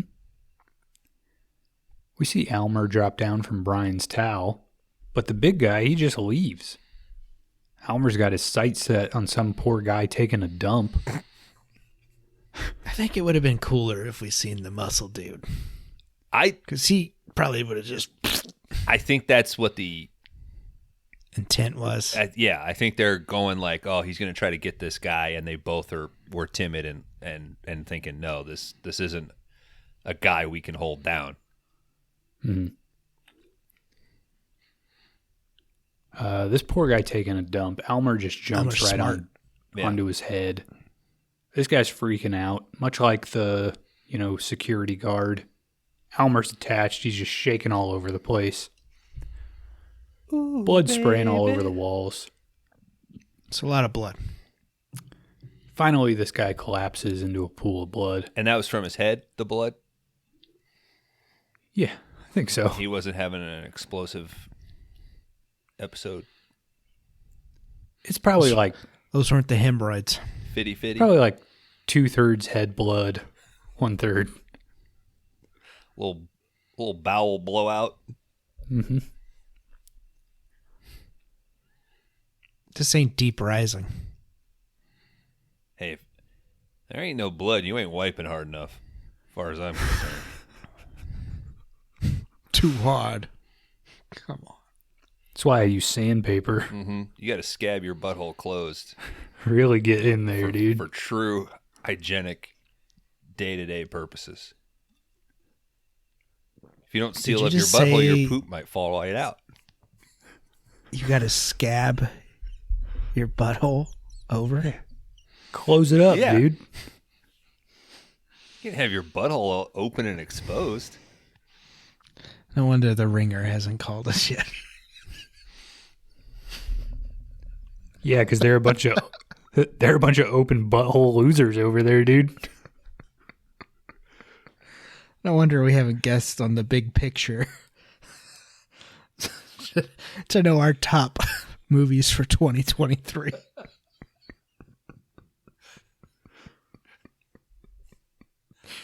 Just scab your butthole. Can we even scab on your asshole? I'm making it worse. Brian returns home. He collapses into bed. Mike arrives home shortly later with Barbara. She can't believe Brian just left. Mike says, hey, he never appreciated you, but I do. These two start making out. Brian wakes up. He hears him, but they've moved the party into Mike's room. They're just getting down to it. Yeah, you dudes just laying there, or you chucking open some doors? Well, first I'm making sure that my scab hasn't come off on the bed sheets when I stand up. How embarrassing.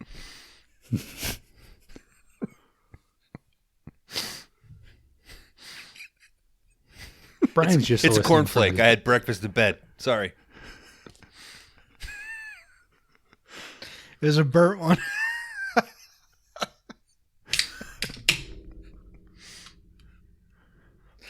QC at Kellogg is just fucking a joke.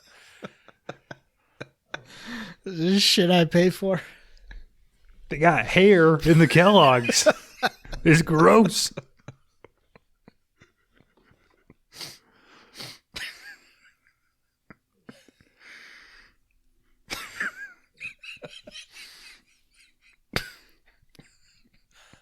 Brian's just listening from his bed. He reaches down and places Elmer on the back of his neck, and he doses up Brian pretty good. He is jerking off, I think. Well, they do make Elmer pop up like a boner. Yeah. Brian. Brian looks up at the ceiling, which turns into like a wild fireworks show. And then he has a vision where he's having a three-way with his brother and Barbara. Somehow the most disgusting thing in the movie.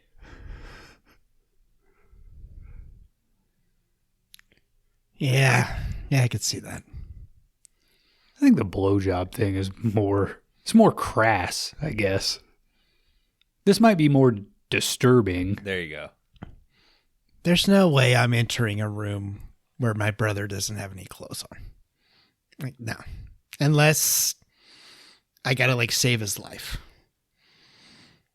Yeah. Well, your brother's, though. No. Dan, you have a brother. Yeah, You never seen him naked?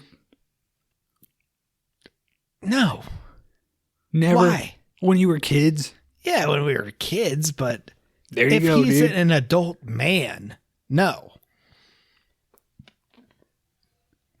No. What if I'm it's not an entering that emergency? room. Just you and your brother naked eating a big bowl of Kellogg's. Yep. I'm never going to be able to eat One Kellogg's bowl, cornflakes ever 2 again. spoons.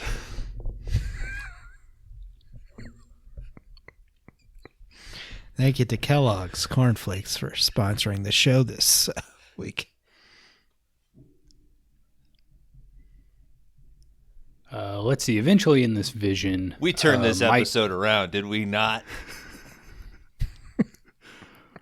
People are downloading in droves. This podcast was a scabbed over asshole. And Yeah, we ripped it we off. picked it. All right, eventually his vision turns into him eating Barbara's brain. Brian goes over to Mike's room. Barbara is shocked to see him, I thought that was a cool shot. where he opens the door and sees them. No, where he's like up, he comes up and he has like the brains in his mouth. Oh, yeah. Barbara's shocked to see him. He just looks at them both and he's like, get out. Mike says, hey, dude, you left. Like, what did you expect to happen? And he's like, I don't know, man. I think Nope is better. And she was like, did you see us? Oh, then get out. Yeah. And he said, nobody saw us, bitch. Nobody That's watched why he that. course corrected.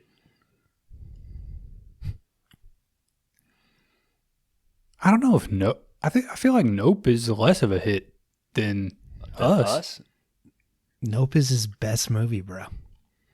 Are you saying like No. that's your opinion or the box office? Nope made more money than Get Out. I thought Get Out was. I think Get Out is probably the biggest money I don't maker. care about money. I would agree with you that I think Nope is better than Get Out. No. I like Nope more than Get Out. I think Get Out's a better movie.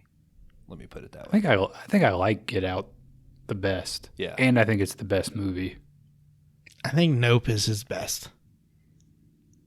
Get Out and then Us. So you saw Us? Yeah, I've seen all three. Okay, I didn't see Us. You didn't see Us? No. Us, I mean, Us is worth a watch if you like the other two. Okay. Don't watch it. Hit that You don't button. like it, Dan? I didn't say I didn't like it. I just said don't watch it. Why? Too spooky. Oh, getting a blink here. Okay. I think Dan's having a stroke. He's frothing at the mouth. Get this man a rotisserie chicken. Rotisserie chicken does cure a lot.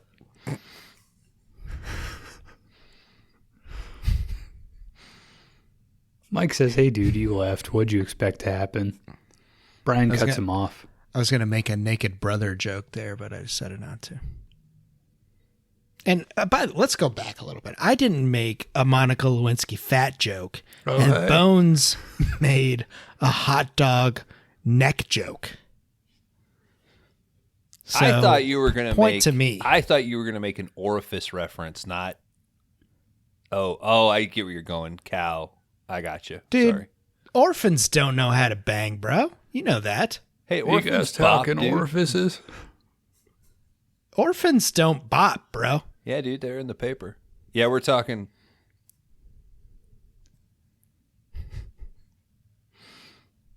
Oh, hey. Bill. Oh, okay. I thought you left, maybe. Oh, okay. Oh, hey. Hey, Bill. You guys say, ever get your asshole scabbed over? You gonna run again? I think he could win. I'm on death's door. He legally cannot, Dan. Have you seen me? Just run as William, not Bill. He somehow he looks worse than Jimmy Carter. I look like the old guy from this movie.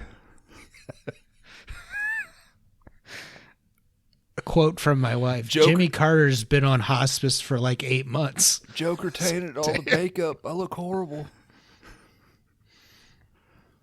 You know, it keeps me young.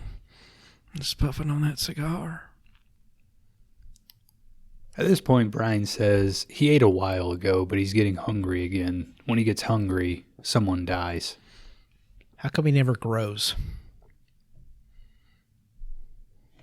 His power high grows. metabolism. Some people got and it. he's eating 100% protein when you think about it.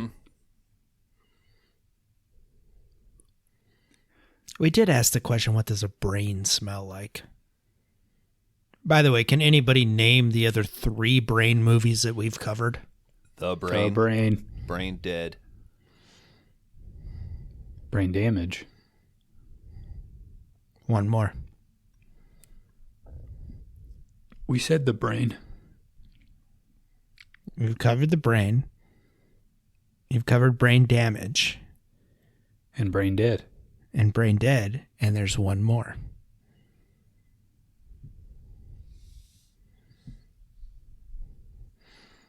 Mount Mohill is screaming at his phone right now. It's a Bones pick.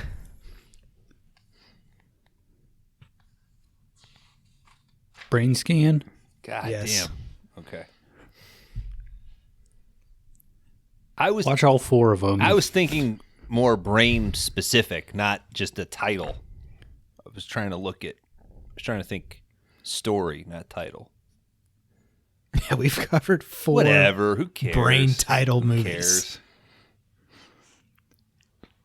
Brainwashed was one of our categories. Okay, no more brain movies. Oh, dude. Yeah, this is it. We've had enough. We're going out on a high note. For once. Finally. Brian says I can't cope anymore. I can't cope with the killing. When I'm high, I won't know the difference. And it can't be either of you. Brian leaves. Barbara tries to stop him, but he just says, leave me alone. One brain is as good as the next. Brian goes down to the subway. Barbara follows him. She again confronts him on the subway. This is one of my favorite shots. It's kind of static. It's in front of the little turnstiles that you would go through to get onto the subway. And Brian hops it. And we see Barbara come down the stairs. She jogs towards them. And right at the last minute, she changes her mind, like, oh, I'm not going to be able to jump over it. So she crouches and goes underneath.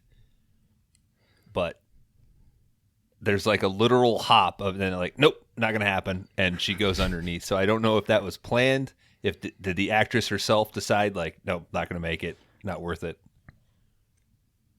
Or if she just like miscounted her steps.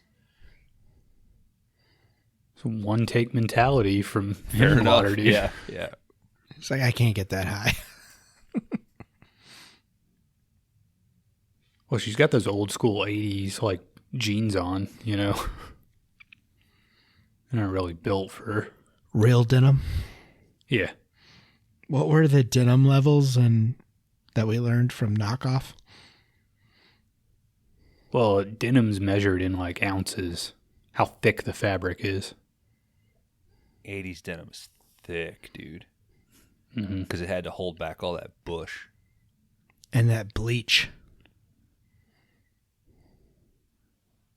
Did you guys ever rock the bleached like denim when you were?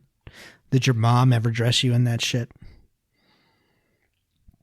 Like the bleached. My mom jeans? wouldn't even drive me to the bus stop, bro. She wasn't dressing me. You guys fucking grow up in trailers or something? Jeez. I think you're only asking yourself, Dan. You were the one who got picked up in heated leather seats and shit. So You guys didn't have the acid wash jeans with the fucking BK Knights? I think we're getting a little taste of what your child bring up was. You and your brother naked eating your morning Kellogg's. And your mom came in with your wardrobe and then probably carried you to the car, put you in your fucking booster seat. I was in a car seat till I was like 12, yeah. that makes sense. Mm-hmm. Didn't want this getting into an accident. I mean, look at me now. But what's funny is that your mom put it on the floorboard. Like not in a seat. Sometimes in the trunk if she didn't want to hear us talk. You were in the bed of a pickup. Just with a fucking ratchet strap holding it down. All right, Barbara follows him into the subway. She again confronts him. They're in the subway, and it's like every time she looks away, a little outline of an Elmer like pops out of his mouth. It's pretty cool. Another guy boards the train holding a wicker basket with a lock on it. This guy and Brian kind of exchange a glance. And then this basket case gets up and leaves. Barbara says she wants to help. That's why they tune in every week, dude. That's a deep cut for you hen heads out there.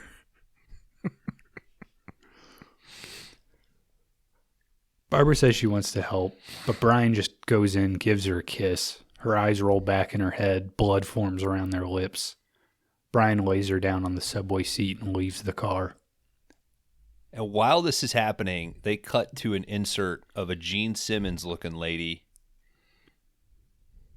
that is supposedly, I guess, in the same subway car as them, but completely oblivious to the murder that just happened.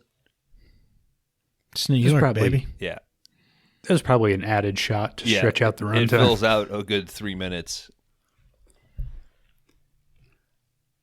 Brian gets himself back to the alley. The old couple again is there. They pull a gun on him. It's hard to believe that this is New York because there wasn't like a gang of tough youths that showed up. You know, this is the 80s. People were breakdancing and shit on the subways. And you think the baseball fury should have just ran in? And I was going to say, I would have believed it more if I seen the Warriors like getting on a fucking train over there. That'd have been cool as hell. Basket case Warriors, gets off and the 5-star banger. Swan comes in. Don't clean off your dirty feet for this Almer guy. We're warriors.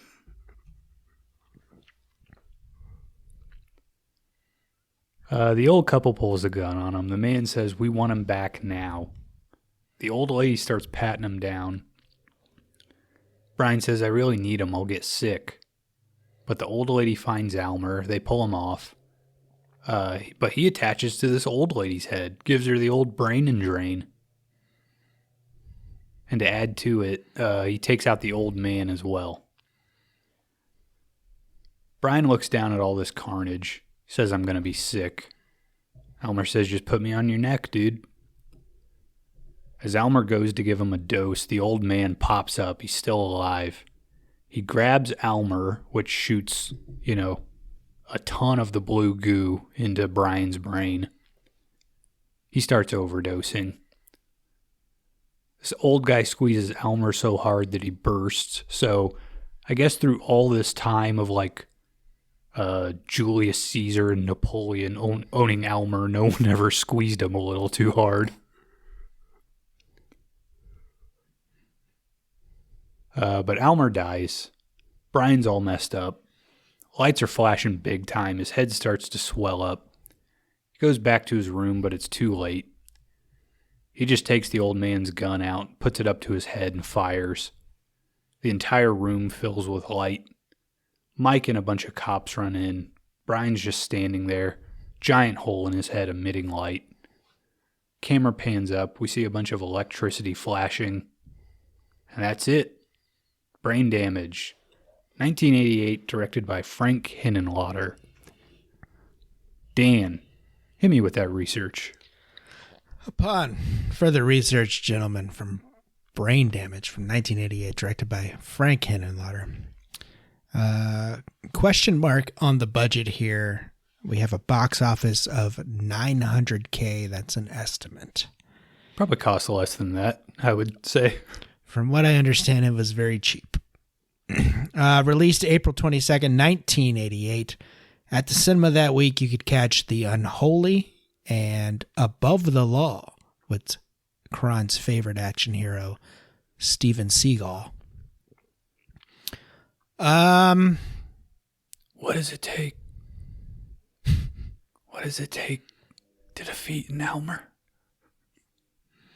A lot of the gurgling sound effects that you hear Time. is actually our lead here, Rick Harrist.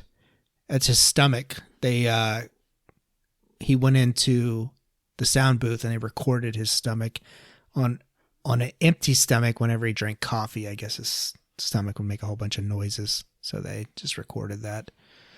Frank had no craft services. Does he have that written on his fucking resume, like his skills? Yeah, stomach sounds. I can type 80 words a minute and my stomach makes gnarly fucking gargling noises. Yeah, if I don't eat anything for breakfast. You're hired. We heard During that, the Dan. fellatio- That came through, Dan. During the fellatio scene, the crew did walk out on production. This also happened during Basket Case from 1982.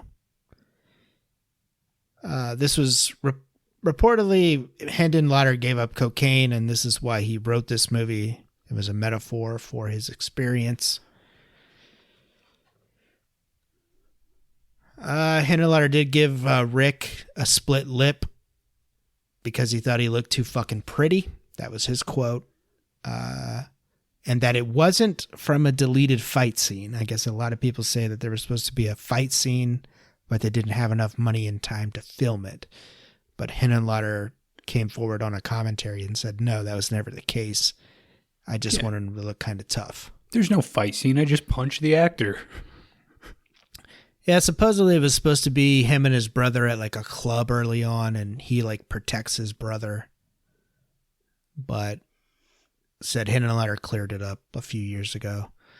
New Line Cinema was interested, but once they New Line Cinema was interested, but once they did screen the film, they were like, "Fuck you, we're not enjoy the flavor, in this. bitch." New Line Cinnamon, bitch. As Brian does wake up the first time in his bed with his head covered in blood, we do spot a poster on the wall that is the mighty Slayer, Rain in Blood. That's all I got, gentlemen. Let's do it, Kron. Rate my box. Take me up inside. All right, Bones. What are your scores for Dan? How's this work? I got you. Current average user rating on Letterboxd is a 3.5. Dan locked Kron in at a 3.5. I locked you in at a 3.0. I'm going to give Dan a 2.0.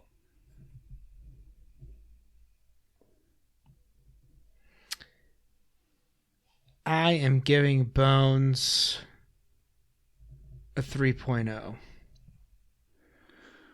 Bones, I'm going to give you a 2. Dan, I'm going to give you a 3.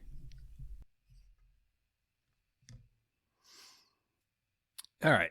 Guys, I think this movie's quite stale. Even considering how gross and obscene it is at times, I think just from a filmmaking perspective, falls kind of flat. A lot of the performances, the delivery of a lot of the dialogue, and most of that dialogue is 80% screaming, just does not work on me. Maybe I'm being a little too subjective here with the comedic elements. I also think the story overall is pretty stagnant.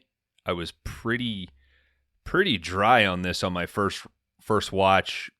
Second watch, I really tried hard to say, okay, I've seen this. Where can I find the humor? And really, the only thing that I thought was that kind of delivered was that security guard setup.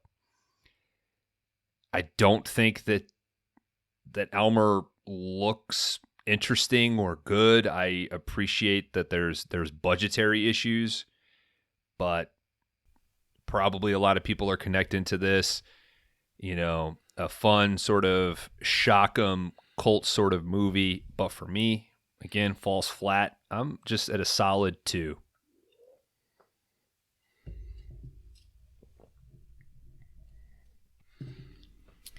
All right, gentlemen. Brain Damage, 1988. Frank Henenlotter. Jesus. I have some respect for this. Budget is super low. I think the practicals are good.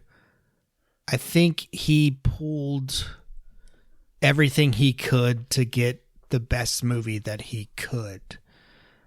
I did do a lot of looking at the Letterboxd reviews and a lot of 4s, a lot of 5s on this. I figured it would be higher than a 3.5. Like I said, the practicals are good. The acting isn't the best, but it's a fun time. I think I'm not going to be mad if this was on TV and I had to watch it. I mean, it's not like Kron said, it's not the greatest movie ever made, but I think for what budget he had, he did pull out a pretty decent flick. I believe Frankenhooker is probably the favorite that I've seen from him so far. I mean, this is a solid 3.0 just for respect of, yeah, this is what it is and what he pulled out of it. A lot of people do think this is kind of a metaphor for also a sexual awakening. I did read a lot of that, but I don't know. There's a little shitworm that sucks brains out of people. So, I mean, it is what it is, whatever you see, people. But yeah, 3.0 for me. Like I said, it's a good time. You're not going to you're going to be entertained, I think. So 3.0 for me. All right, guys, Brain Damage. This was a movie that I did kind of have like a fond memory of. You know, I saw this when I was, let's say, somewhere between like 18 and 21. And at that point, I was like, oh yeah, man, this is like funny. It's got some, you know, decently fun, at least practical effects. Doesn't take itself too seriously and has this kind of like crass, tongue-in-cheek attitude to it. And I do think a lot of that is still there on the rewatch, right? Like a lot of those points, I can still watch the movie and I see what I enjoyed when I was younger. But at the same time, I'm not a 21-year-old anymore. This does hit differently at this point in my life.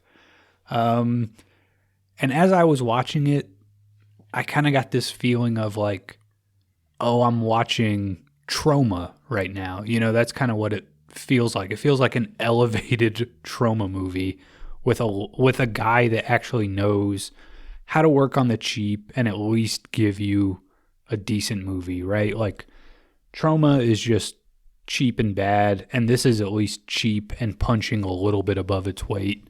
I do think there is a message in the movie. You know, I can clearly see that Lauder wanted to make a movie about addiction and, you know, all the bad stuff that goes along with it, the withdrawal, the anger, the kind of like willingness to turn your back on friends and family. So I do think there is a message here. But at the same time, like I said, I don't know if it necessarily holds up on rewatch like this far past my initial viewing. I would agree. Frankenhooker, I do think still holds up. Like the comedy lands better. And I would even say Basket Case to me holds up better than this because there is like a very low budget, but like definitely punching above its weight. So this one does feel a little bit like the outlier in Lauder's filmography, at least of the stuff I've seen. It's not a terrible movie, but my recommendation would be like, if you're not old enough to see R-rated movies yet, watch this movie now because you're going to have a lot more fun with it than watching it as a, mid-30s adult. So it's not a bad movie by any means. It just kind of, rewatching this and my memory of it, the memory is a lot stronger than what this movie actually is. I think I would ultimately land at a 3.0. I think the movie is like giving you some kind of deeper message. And at the end of the day, it is still a fun, low budget kind of thing. Bones mentioned looking for the humor in this. Every time Almer killed somebody by attaching himself onto someone's forehead, I had a fun time watching that. So I think I find a little bit more humor in this than Bones maybe, but it's not a great movie. I mean, I would have to think long and hard about who I was talking to before I recommended this thing. So I think 3 is fair, but a 3.0 is what it is.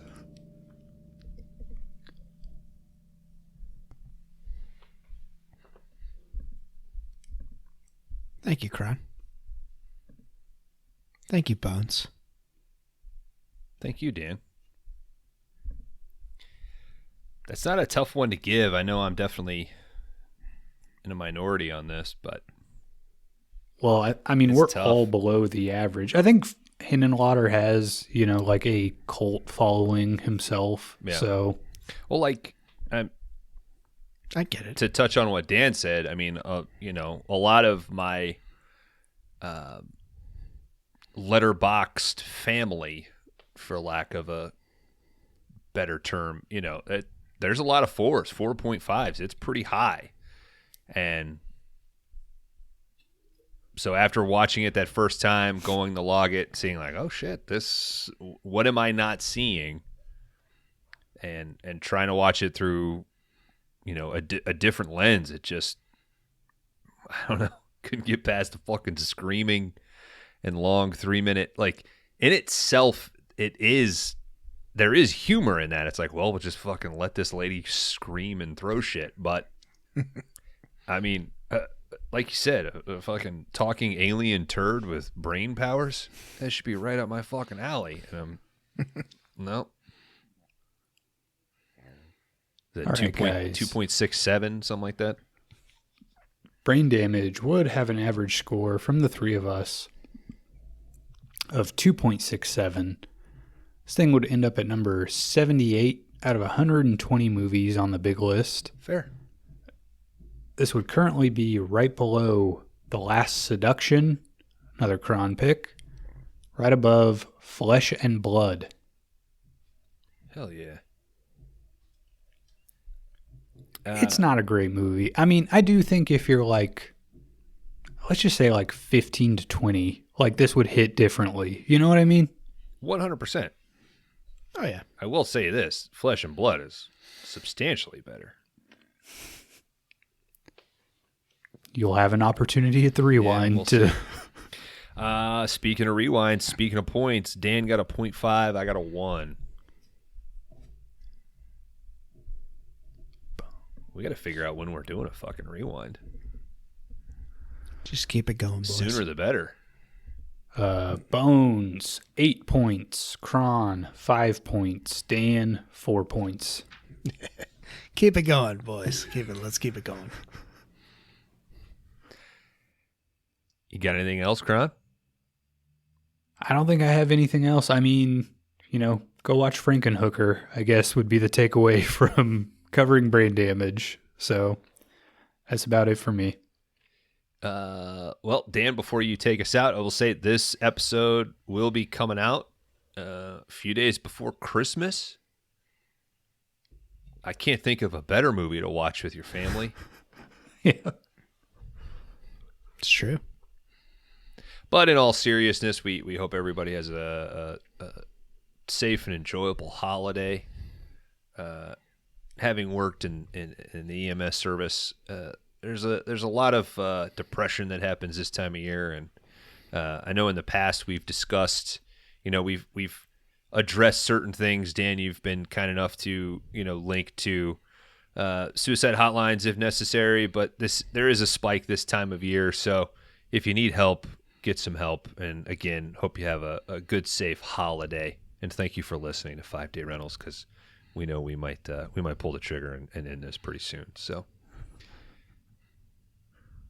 yeah, do what Bone said. Get some help if you need it. And we love you. Thank you for your support. As always, you can find us on Instagram, Threads, Letterboxd. Rate and review the show if you're on Apple or Spotify. It helps us in world domination, because that's what we need. There is a Discord invite on every episode that's dropped on every Wednesday, wherever you get podcasts. So please, fuck with us there. That's where you'll find us. But until then, rain and blood. scab your asshole. He took mine.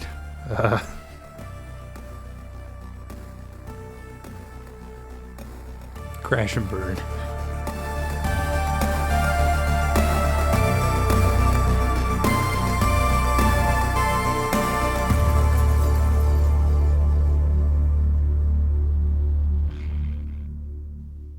All right, welcome back. 5 Day Rentals After Showers. Kron, thanks for that episode. Dan, thanks for the category. This was a toughie. This was a real toughie for me. And whenever I'm in that third slot, you know, you have the responsibility of, you're basically playing the balance of the category, right? Oh, and yeah. in this case, like we talked about, full spectrum. Hardcore film analysis, I mean, in comparison for us, with the tee off on this category was Swallow. Thank you, Jill. Good luck with Black Mold. Available now on Tubi. And Kron, like you said, Pendulum all the way to the far right there with Brain Damage. I had a lot. Yeah, we've hit some highs and lows in these 2 weeks. So I felt a massive responsibility to kind of come down fairly neutral. And in my mind, neutral means, what's a Bones pick, baby? What is right over the plate? But I wanted to throw something seasonal in there. Okay?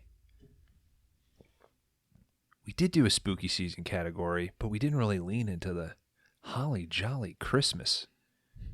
This episode will be coming out right in that fucking weird lull of the year, right between Christmas and that far from sober New Year's celebration. So, in sticking with the theme of the category with Pad for Your Health, or That's Not Healthy, or whatever the fuck this thing is called, had to meander through my fucking mind palace of troubled characters. And like Dan said, it couldn't just be, I'm an action guy and I get beat up. And I didn't just want it to be, this guy's an alcoholic. But what I thought was, what are some things that are bad for your health? Well, insomnia is bad for your health. Post-traumatic stress is bad for your health. Genetic manipulation to regenerate body parts could be bad for your health. In a way, that could be considered extreme. You know what's also bad for your health? Having a fucking nuclear reactor in your chest. Now, and how do you connect that seasonally? Well, you take that character and you have fucking Shane Black do it, because that's going to guarantee a seasonal holiday. Guys, we're doing it. We're ripping off the Marvel fucking Band-Aid, and we are watching Iron Man 3. Wow. Talk about an end-of-year palate cleanser. Did Shane Black make this or write the movie? Wrote and directed. I didn't know that. That at least gives me some hope. I've never seen... I think I've seen Iron Man 1 and was pretty well off the Marvel wagon at that point, so... This is not Mickey Rourke. Mickey Rourke was 2. It's 2, okay. This is kind of still before, like, they really figured out what Marvel was going to be, though, right? So this is post-Avengers. Okay. So have you seen Avengers? Yeah, I've seen... I think I watched Avengers with you guys, right? Like, didn't we go in... You and Johnny did. Oh, okay. Yeah. Colorado, I believe. So that is relatively important to this because Tony is dealing with post-Avengers, post-traumatic stress and insomnia. That's sort of what sets up a lot of this. So this was a Kron in your style. I did not have an idea on what I was picking because it was tough. I started a lot of movies. What I ended up coming down on was a lot of like dark comedy stuff, and thought that that's sort of the intent of Brain Damage in a way. So I kind of wanted to steer away from that. And Ant-Man, like ripping on that during Thief was kind of top of mind. I was like, all right, let's just do it, right? What in a way is like kind of dead center between Brain Damage and Swallow, a fucking Marvel movie. Why not? Do you know if this thing's available anywhere? It is available on Disney Plus, and I believe it is available on Stars. We'll see. Okay. I can't wait to rent this and give Marvel money. Yeah, I'm sure you can't find it anywhere. It's probably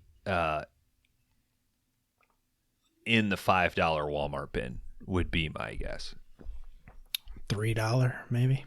Yeah.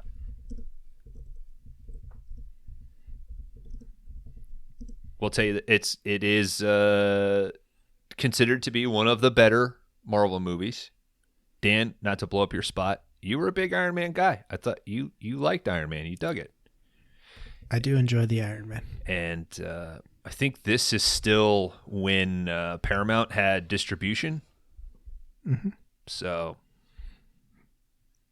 before it was completely under the Marvel-only umbrella. Would Spawn be a Marvel movie? No, that was... No. Is it Image or Image? Dark Image, Horse or that's something? right. I always get... I Image want to say Comics. Image, or is it Vertigo, or... I get those I think it was two, Image. get those two confused, but it is Image. All right.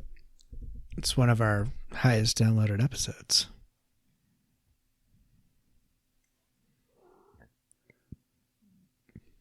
Spawn. Go check it out. Yeah. With George and DK. What the listener won't be picking up is that Dan and Kron have been chatting to each other the entire time I've been talking. Not true. One message each. Not true at all. But they're really long messages.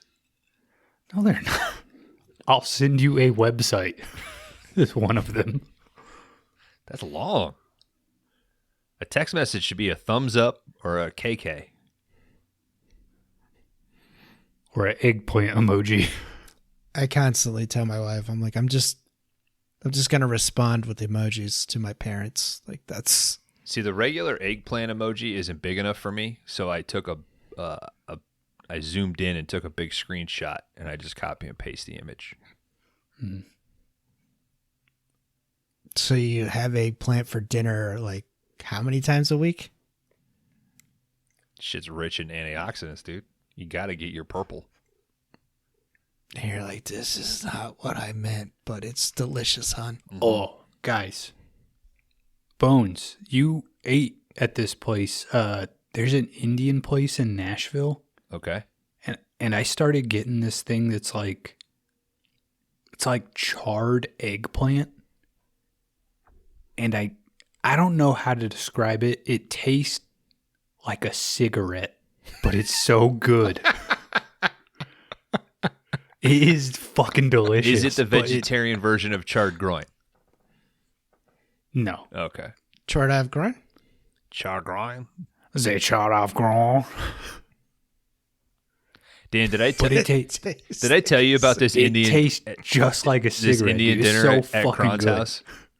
You didn't tell me about the Indian dinner. Oh you man, had at this Kron's okay. house. So Sam and I are driving through. We stop in Nashville for the night, right? And we coordinate with Kron and his lady, and they're very welcoming. They're going to have us over for dinner.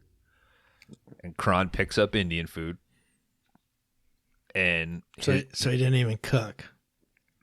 I wouldn't expect it. It was like, hey, what do you guys want? There's a good Indian place close. It's perfect, right? Nobody's got to clean, cook. We can hang out the whole time. I think it's a baller move on Kron's part. This dude has like 3 plates. Doesn't say a damn word the entire dinner. Lets his wife, I mean, to be fair, his wife and my wife just chatting it up. This dude put away some fucking Indian food, man. I didn't have 3 plates of food. Yeah. How was that? It was poo-poo.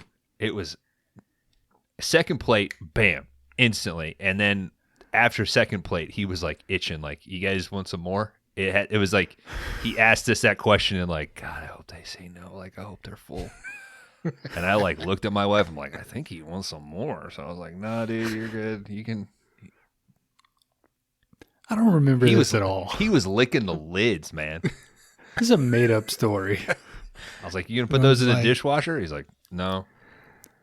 That's not true. I probably had like a 4 saucer, plates. like a saucer plate. That's all I had. Bones is like, I'm hungry. No, it was a thing. There was plenty of food. There was plenty of food, and it was a thing where I knew Kron and I were so similar because we both just wanted to eat, and the ladies wanted to talk, and his wife would ask a question, and I was like, I wanted to be polite, and Kron was ahead of me eating. I was like, God damn it. He's like, I'm not fucking Yeah, around. we're here. eating She's now. fucking good, We'll dude. it was very good. I fucking love Indian food. Well, I mean, we'll be there in March, so you know. Oh, dude, we're gonna demolish this. I want to try it. cigarette I want to dish, try dude. it. Oh, it's so fucking good.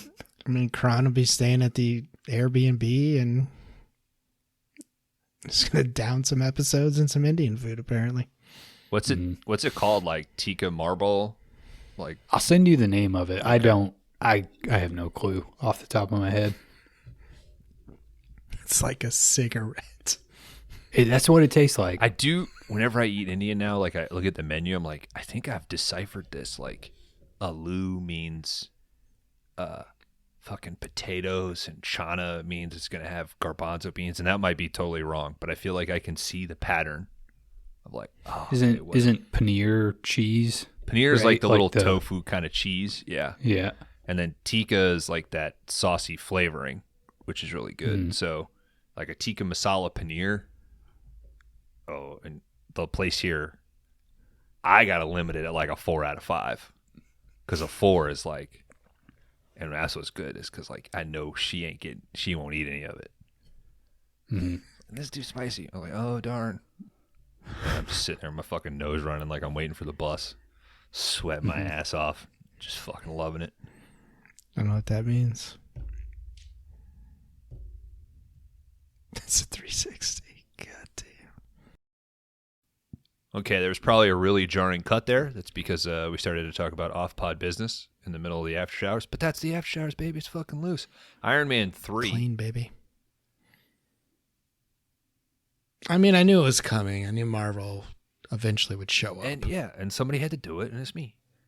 I pulled the scab off. You didn't really have to do it, but we knew it was going to be you, and you did it.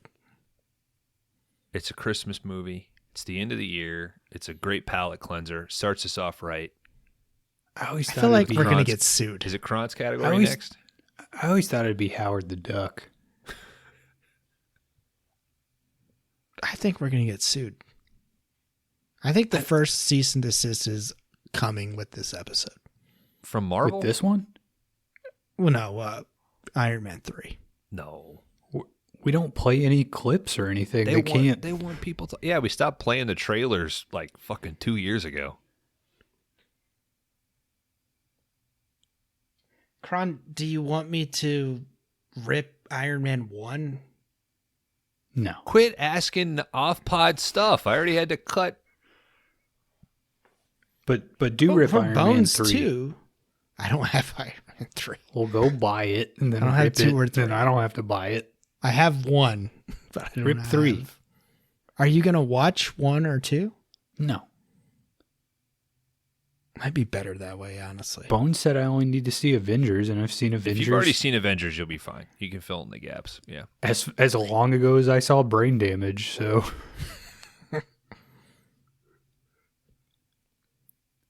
All right. First time. Hawkeye shows up. He shoots an arrow. That all happens in Avengers. Hawkeye's cool, man. Hawkeye's one of the cool ones. Hulk shows up. Captain America. Captain America's number First- 1. He's the coolest. First Robert Downey. Doctor Strange is pretty cool. He's Iron Man. He's in the Avengers. Star-Lord. I like Star-Lord. And then the big guy snaps his He's the fingers. most character correct. Rocket's fucking cool. And then I think maybe Hawkeye might be my top 5. I do talk about Robert Downey Jr. in my episode of Zodiac on Best Little Whorehouse in Philly. Go check that out. Yeah, that's right. He is in that movie. Yeah. It's weird how actors like work in different movies. Paul Avery is his name. I am not Paul Avery. All right, come back next week. Hope everybody had a wonderful Christmas. Holidays. Nah, I work for Daily Wire now. Fuck.